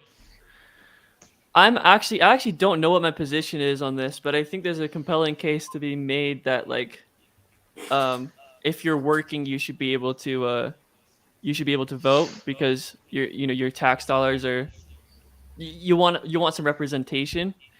So that would be as early as like 14, at least in the States. Okay. Anybody else have a thought on that? Phil, are you still there? Yes, Yeah. I'm just driving. Oh, Can you hear me okay? Yeah. Do you want to talk now, or do you want to wait till you're not driving? Either way is good. I think on this issue, it's not that big of a deal. I'll just listen. There's probably a lot of background noise here too. Gotcha. Okay. Okay, Travis, what are your thoughts? Well, yeah, in my view is basically what Jerome just stated. I think that the voting age should be like tied to the working age. So if we're going to make it such that a 14-year-old is legally allowed to vote, I think that a 14-year-old should be, or if we're going to make it so that a 14-year-old is legally allowed to work, I think we should make it so that they're legally allowed to vote as well. I think Jerome's actually somewhat shifted his position towards my view, because I think originally before we talked, I think his original position was that like the voting age should also be 25, if I recall correctly. Yeah. One of my favorite things, a lot of people think that it's bad to change positions. I love being convinced to change my position because it means I've heard new ideas. Yeah, I don't think. Oh, I was just going to make a comment on changing positions. I think it kind of depends on the context. I think like a lot of times, like when people like criticize like flip-flopping on positions, I feel like a lot of times that criticism is made in the context of like politicians who like people suspect are like changing their positions out of like non-genuine reasons, like they're just trying to appeal to like a voter base, or like they're not like expressing their genuine views. So I think that's kind of where a lot of the distaste for like changing positions comes from. I think like if you genuinely like change your mind, if like you used to think something but now you really are convinced, there's no problem with that. It's just the kind of like cynical kind of misrepresenting what you really think that I think people dislike. Gotcha. Okay, Jerem, I'm going to challenge your view here. And then Travis, if you have another thought besides Jerem's, hop in here. And then obviously anybody else can hop in too. Technically, it was my view first, but that's why I'm challenging Jerem first. I'll explain why in a second if it doesn't seem clear. But yes, I do see it as your view. Okay, Jerem, okay, let's say we did this and voting for president and our local representatives was whatever age of working. And then let's say 10 years later, automation and AI take over, all the jobs are covered. Our resources are really good. So now there's a UBI. Everybody has all the money in the world. Nobody needs to work. Do we just say the last age of working is the voting age, or do we now adjust it based off mental maturity? So nobody's working. We live in a UBI world. Let's say only 5 to 10% of people are working. It's people that choose to work, or but yeah, for the most part, there's not many workers in this hypothetical. I don't know. I mean, I wouldn't have a huge issue with just keeping it at the same age. I might be able to be convinced that it should be raised after that, but yeah, I don't think I have a strong opinion, Okay. a strong view on. Travis, what Yeah. do you think? And then Matt and Lewis hop in there too after that. What do you think, Travis? Yeah, so I mean, when I say that, if you're working, you should be able to vote. Like, I just kind of mean that in the sense of, if you're allowed to vote. I mean, if you're allowed to, if we've deemed you mature enough to work, I don't really see. Like, if you're at a point where you're working, you're like paying taxes, I don't really see why you shouldn't also have a say in like how that tax money is spent. Also, I just want to say one thing to this person, SD, in the chat, who says, so children should be allowed to vote. Are we being serious here? Like, what's the argument against allowing 14-year-olds to vote? Because out of all the arguments, most of the arguments I've seen against lowering the voting age are really bad ones. And I don't see why most of them wouldn't apply to, like, prohibiting a significant portion of adults from voting as well. Yeah, and we'll see if SD has anything else to say in there. Okay. If I could Matt. jump in on that real quick. Oh yeah, go for it. I just wanted to mention that I agree. A lot of people, I think, will reflexively assume that children shouldn't be able to vote. But we have to remember this is not asking children to write law bills. This is not asking children to have some great responsibility. This is saying that in a system where millions of people all pool their votes together, that we're actually also making lawmakers accountable to children. So there's not like you can definitely see how there would be a benefit to that. And it's not like, I think when people actually do a thought experiment of like, what would the negative outcomes of that be? Oh no, like a kid suddenly will decide he's going to vote against a politician. Why? Because he has his own interests. Like this isn't something where you're putting power, like undue power, in the hands of a child. Yeah. I mean, I just say, like, the most common argument I hear against lowering the voting age is just that, like, oh, well, like, these people are teenagers or two. They don't know enough to vote. Like, they're too ignorant. But, like, I don't see why such a standard wouldn't apply to most people 18 and up as well, because many voters are also ignorant, and yet we allow them to vote anyway. So I don't really see that as a symmetry breaker. Seems like a double standard there. If we're going to allow adults to vote, even if they're ignorant about the political process, if they're ignorant about politics, why would we use that as a reason to prohibit teenagers from voting?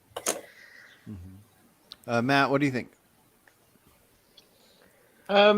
Yeah, I mean, it's a difficult one for me because I've obviously got problems with sort of government on a fundamental level and feel like things should run more like a voluntary collective kind of system. So the whole kind of voting taxation thing. I mean, I do definitely agree with what the previous guy said with regards to the hypocrisy of having people work and even pay taxes but not be allowed to vote into the system that they're contributing towards and stuff. So, you know, if you're a part of something, then you should have a say in how that's run.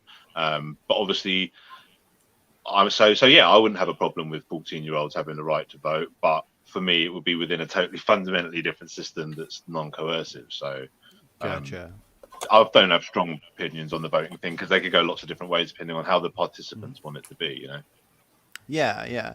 And even though in our own society we don't have to compare it to other things, like so far, the people that make the decisions are us lawmakers, and therefore other people's votes don't affect things. If we want to vote on how we think things should go, if our society involved like a president and representatives and stuff like that, then I think it's good to see where we stand. And I think that I'll propose that law in the next set of laws. By Louis, the way, I just wanted to mm-hmm. say one more thing on the voting thing, which is Yeah. that there's actually polls, just to like illustrate my point. There's Mm-hmm. there's actually polls that have been done that show like a significant portion of Americans cannot name the three branches of government. Like if you ask them to name them, they don't know. It actually used to be a majority of Americans couldn't. So I know, like in high school, I actually did a speech, like arguing for lowering the voting age, and that was one of the things I cited. That the majority of Americans can't name the three branches of government. Now, since then, I've looked at more recent polls, and it's actually the number has actually gone down. Now, most people can, but it's still a significant portion of Americans, the electorate that can't name it. So like if we're gonna have all these people voting, like I mean, I don't think it makes much sense to prohibit 14-year-olds from voting on the basis that they don't know enough. Yeah. I was just watching something actually recently. I think I watched it yesterday, but it was about, I think I sent it to Louis too, and he watched it, but it was about how we got to the age of adulthood being 18 and like all these different things. And there was this issue where people were being sent to war, specifically Vietnam War, at like age 18 and 19, and like tens of thousands of people died in war at ages 18 and 19, but they weren't considered adults yet. And so this led to I don't know if it was a constitutional change, but anyways, it led to, there was a whole bunch of protests of teenagers saying, we want to be considered adults if we have to go to war, and that kind of thing changed how that worked. So yeah, I think it would be interesting to ask for the vote, like if 14 on up. Well, right now in the U.S., I think it's 18 to vote. So maybe to have a higher likelihood of passing the bill you want to pass, maybe we should ask for 16. Or Jeremy, I'll just leave it up to you. Do you want me to ask for 14 or ask for 16, and then we'll try to get lower in the future? I would just ask for it to be tied to working age. Okay. Yeah. I want to make a comment on this Yeah. other thing in the chat. Veganism Debunked says we should give voting rights to animals just to not discriminate based on species. After all, they are not too far from some children or adults when it comes to understanding politics. Like prohibiting animals from voting is not necessarily a speciesist position, right? Like when we talk about allowing children to vote, in this context, in this conversation, we're referring to 14 and up. Like, we're not talking about allowing babies to vote. So like if we have a prohibition of allowing like a newborn infant to vote, and we also are prohibiting animals from voting, like there's no species-based discrimination that's going on there. Mm-hmm. Okay, Louis, do you have any thoughts on the voting thing before we hop to one last thing? Yes, I do. So I'm not necessarily opposed to lowering the age of voting. I'm not entirely sure what the appropriate age would be. I think a case, a compelling case would need to be made in order for me to, to go along with lowering the age and to what specific age. But definitely tying that voting age to working age is not a compelling case at all. I have seen no salient argument for why that would, just because somebody can vote, just because somebody can pay taxes, to me that is not a sufficient argument. It's not a sufficiently compelling argument for being allowed to vote. And sure, you could cherry pick and say that there is a certain percentage of 14-year-olds who possess a level of knowledge that would equip them to making sensible choices as to who, would be best suited to lead jurisdictions or country or whatever. But just because you're allowed to work, to me, that is not a compelling argument at all. Because, I mean, somebody could be working who has very little knowledge or no knowledge of our system and how voting impacts society. They could be working at a stocking cans of tomato sauce or whatever, and just because they're paying taxes, that there's no intelligence required to pay taxes. It just comes out of your there's when you file your taxes. I don't even remember when I was that age. I did work. I worked off the books, so I didn't pay taxes. But even when my first paying taxes job was just like a 1, 2, 3 thing to pay taxes, it didn't take any level of serious intelligence. So my point is that I'm not necessarily opposed to lowering the age of voting, but tying it to working age is not at all a compelling argument. I have not heard a good reason why that should be. Yeah, no, that's an interesting point because, it does come down to what you're doing. Because if we say that somebody can work a job like stocking cans of tomatoes at 14, but that somebody, the legal age of consent to decide if you're going to have sex with a 30-year-old, the legal age of consent is 16, saying that if you can work, then you can vote on a political system, but you're not quite old enough to decide who you're having sex with. These things are interesting, and I think it all comes down to developed brain. If your brain's developed enough to stock tomato cans, but not developed enough to decide cosmetic surgeries and who you're having sex with and these kind of things, then maybe it shouldn't be developed enough to, or not shouldn't be, maybe it's not developed enough to vote in politicians. I just want to point out that everything here that's been said about 14-year-olds, that, you can have them, they're just stocking tomato cans, they have no knowledge of the political system, all of that can also apply to adults. And so I just ask, if there's an adult in the same situation, their job is just stocking tomato cans, they have virtually no political knowledge, would you also favor prohibiting them from voting? No, I think the difference is it's pointing out that just if you do stock tomato cans, that doesn't necessarily mean that you're at a level to decide something. Correct. That's a straw. Right. Travis is straw man my position. That's a complete straw man of my. I didn't say that no teenager at 14, or just because they're stocking tomato cans, don't have the intelligence to vote. That is a straw man of my position. They may have the intelligence. I don't know. I think that so I don't think you actually know what a straw man is. I didn't. You did straw man. You just straw man. No, okay. Yes, you did, Travis. Lewis, yes, you did straw man. You stopped the bullshit. Things. You straw man me. Stop the bullshit. You've done this many times before. Just stop the bullshit. Stop that right now. You straw man. Lewis. You did not. You did not steal my argument. You did not steal my argument. Stop the bullshit. You did not steal my argument at all.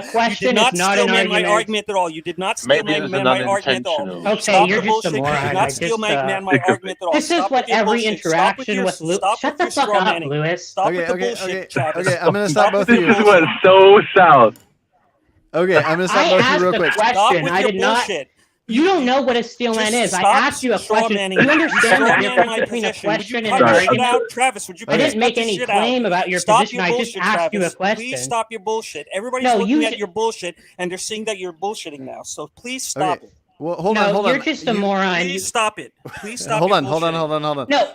Hold on. Don't come and make these ridiculous Please stop your claims bullshitting. about You me. just straw and man then- my position. I never No, said you don't that know all what a straw man 14-year-olds is. don't have the intelligence to Can vote. we That all was agree to never have my Carson? No, I Carson didn't step even in so say we'll that just you stop made you. that claim. Yeah. I just said. I'm gonna mute you guys real quick. Sorry. Okay. I do want to get you guys on a talk by yourselves at some point, but right now I do have to pause that. I'm gonna unmute you guys in a second, but I know there's some animosity with you guys, and anyways, we'll get that all figured out.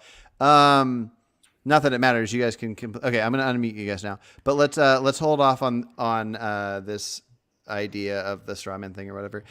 So we got maybe about 10 minutes. Can somebody else throw out one more idea of a proposed law that they think would be good after seeing the handful we have? We're also going to do the nudity one. We're going to do this voting one.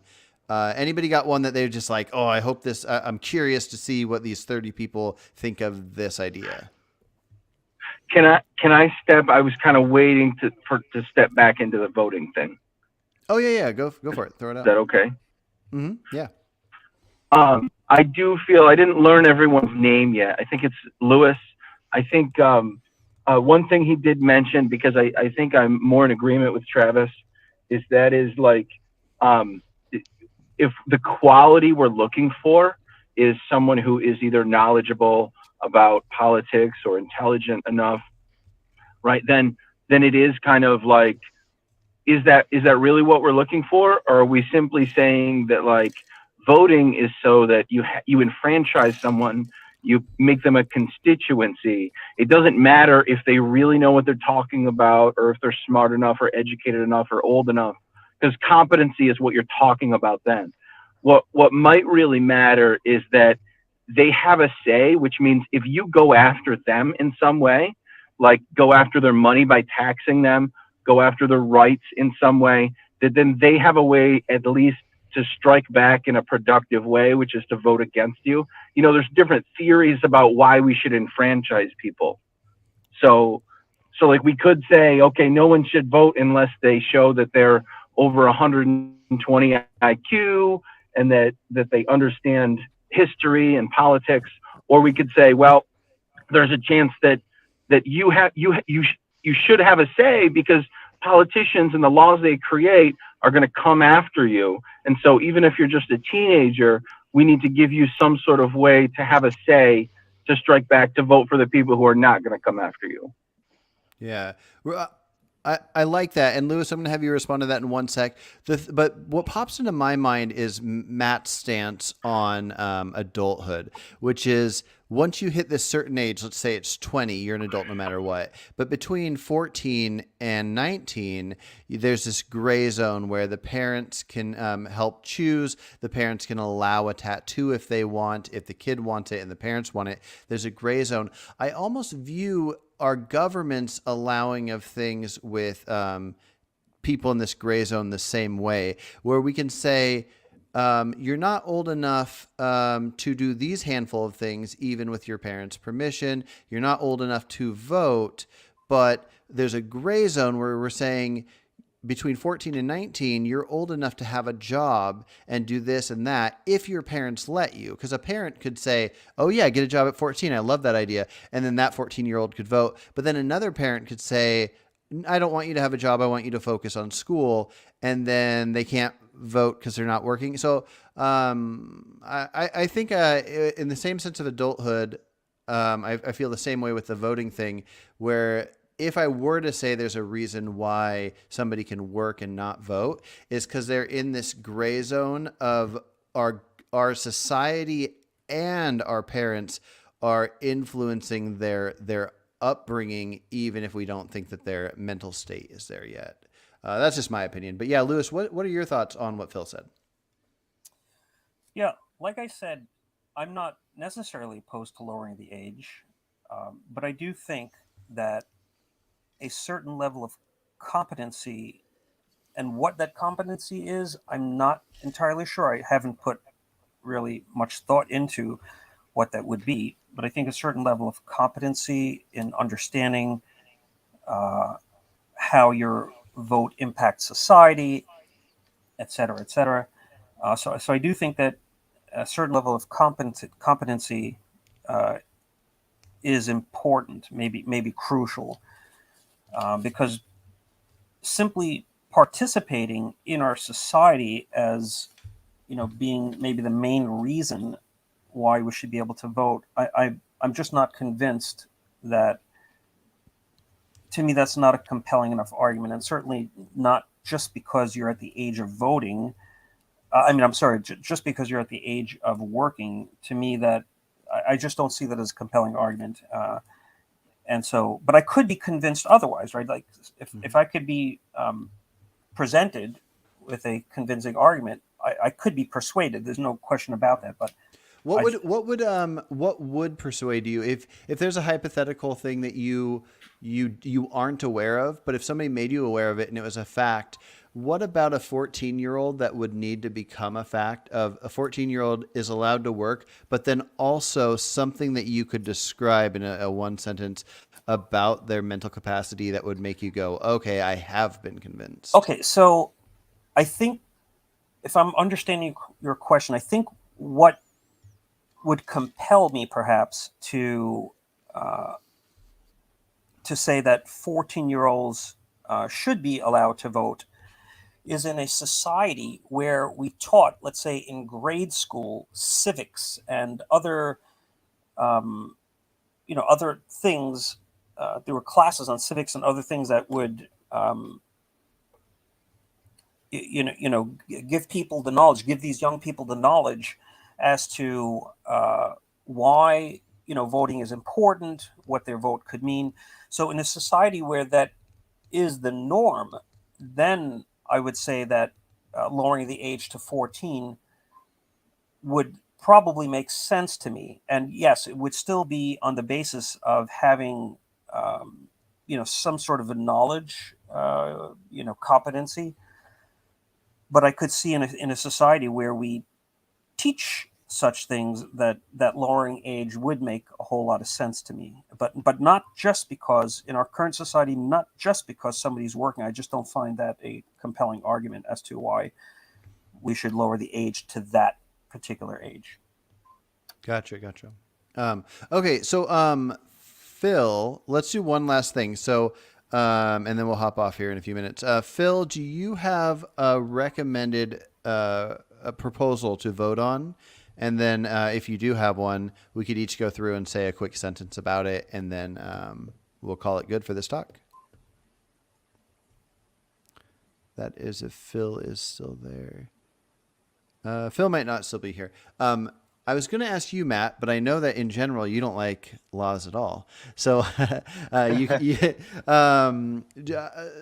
keep that in mind. Okay, you don't like laws, but is there anything that you would want if a system was not going to be based on your personal want of a system of anarchy?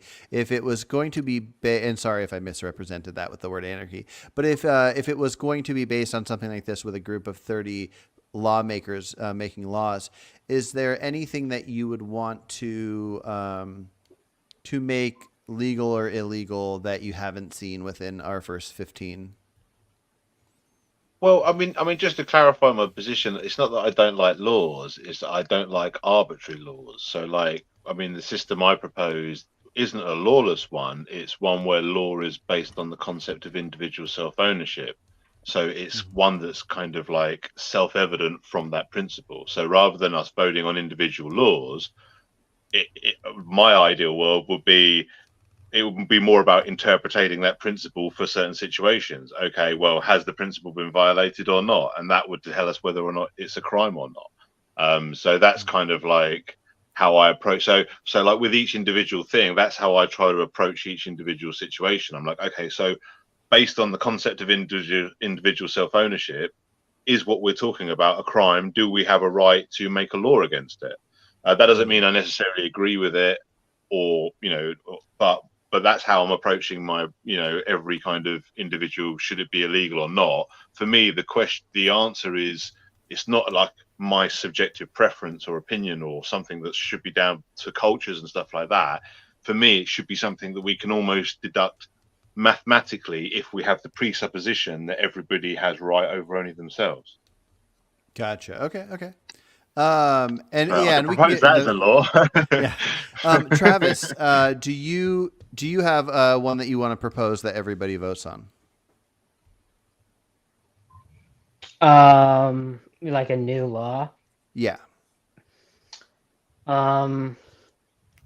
Maybe a law on outlawing the reintroduction of predators. Can you explain that a little further? Yeah, so sometimes something that some jurisdictions will do is like they'll use like there'll be an area where there used to be predators, but there are no predators in that, or there's not that specific type of predator in that area anymore. So Mm-hmm. sometimes what they'll do is like say they'll Yellowstone is a good example. Like they reintroduce like wolves to Yellowstone, and usually the point of such reintroductions is to control like prey populations.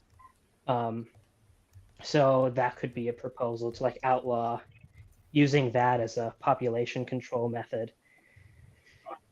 Gotcha. Okay, let's. I think. I definitely don't want to be against bringing up any types of laws, and I think that could be an interesting one to do.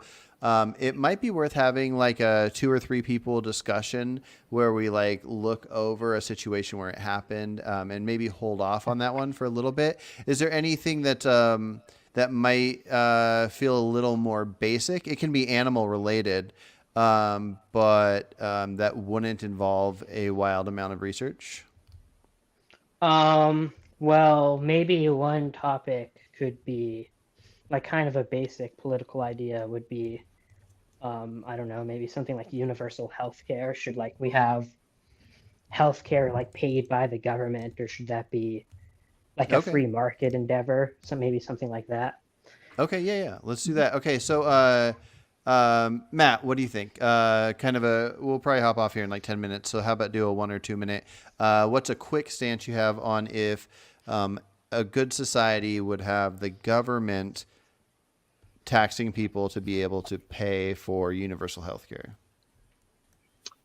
I'm for it if you take the coercion out of it. So replace government with voluntary collective, but yeah, free to use medical care. Like, I mean, we have an NHS over in England, for example, and everything that's wrong with it is tied to the fact that we don't really have any control over it because we have to pay into it whether we want to or not. So there's no accountability and all the bureaucracy and corruption that undermines it. But most of us still want an NHS. Most of us still want a national insurance, if you like, against our health individually, because together we have the power, the buying power together as a society, and all of the advantages that come with that unity, where we can pay for each other's medical care, where individually we would struggle because we don't know what each individual can have, and they can't take care of themselves in that way. So I'm for the collectivization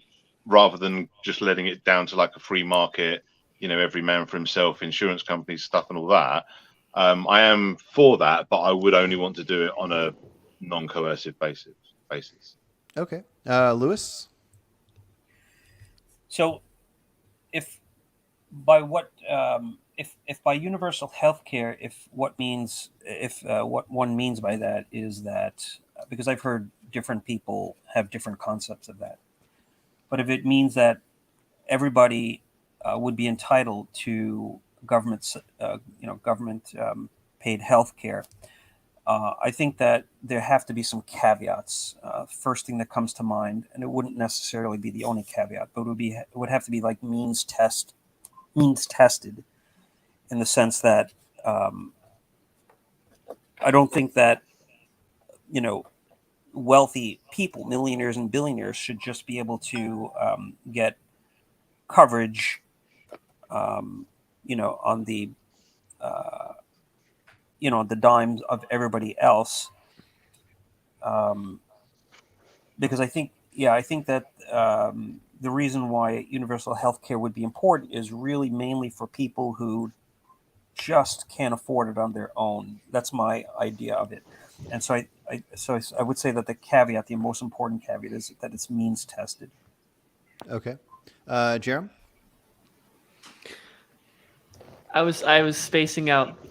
What's the Universal healthcare? Oh, universal healthcare. Okay. Yeah. No, I'm pretty much in favor of universal healthcare. Okay. And Phil? even with sorry. even with the corrosion aspect, I think we should there should be some force involved there. Yeah. Okay. That'll be an interesting separate debate. And then, yeah, Phil. What? I am in favor for universal health care for the same exact reasons that that Matt laid out, just like why it is wise to have universal health care. I do disagree with Lewis about means testing for a couple reasons. One, because I think that when you use means testing for something like that, it can encourage a kind of class warfare where you're saying to the most powerful people in the country, like we're taking you out of this system. So then it becomes this never-ending political football, as opposed to everyone thinking of it as a right. And I think that you can keep a program alive a lot easier by not making it a something that a class of the society, especially the strongest class in society, will decide that they're going to fight against.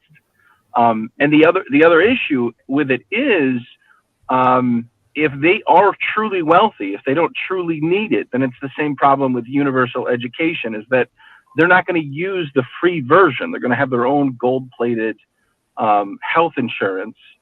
So it's sort of self-regulating, where if someone doesn't need it, then they go beyond it anyway. And instead, what you have is them paying into the government system for a service they're not getting, which is actually better for everyone else. That would be actually against Matt's point. That would not be voluntary, but that's my position on it. Gotcha. I'm going to throw out a position and then on this topic, and then a final thought about something for people to think over. I'm kind of torn on this topic, but I'm also very undereducated on this topic. My biggest concern I see with having tax dollars going towards a universal healthcare is just the cases where it's kind of self-inflicted harm. So if somebody knowingly smokes cigarettes, knowing that it could lead to like lung cancer, and then everybody's tax dollars are going to get them chemo because they were unintelligent about their lung cancer getting, that irritates me. While having something where if somebody I don't know, if somebody just fell and cut themselves and needed stitched up, I don't think anybody should. Or I saw this case where somebody got like a chainsaw cut off 2 of his fingers, and he had to decide if he wanted to pay to have them attached. And I think he decided he was going to attach one of them, but not the other one because he couldn't afford it. And I think that in cases of people needing something for survival, I think it's really good if we have a system where we're not like debating what part of this person do we want to help. But at the same time, I don't know how we would break it down, but I feel like somebody that smoked themselves to cancer should maybe have to pay that back, where somebody that just truly needed help because like their appendix burst, but it wasn't due to their own choices. Like they shouldn't have to pay that back. And maybe I can be convinced otherwise, but that's why I'm on the fence with it. But then a final thought on all of this kind of stuff is I want to set up some talks where myself and 2 or 3 other people pick a topic or 2 from this group. And then anything you're most interested in trying to convince people that feel the opposite of you to sway them to come closer to your side. Just send me a message at some point saying which things you want to talk about the most, and we'll set up some discussions on those topics. So, yeah. Cool. Any final thoughts before we hop off of this?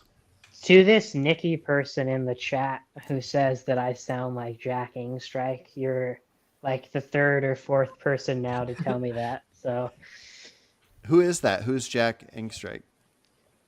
I don't know much about him. I just know he debated Destiny once on the labor theory of value. Okay. Yeah, I'll look into that. I'm curious to hear that. Okay, cool. Well, it's good chatting, guys. I'm glad you were all here. And check for an email either today or tomorrow about the next things to vote on. Have a great day, y'all. Yep. Sweet. All right. Take Nice care. to meet you all. Bye.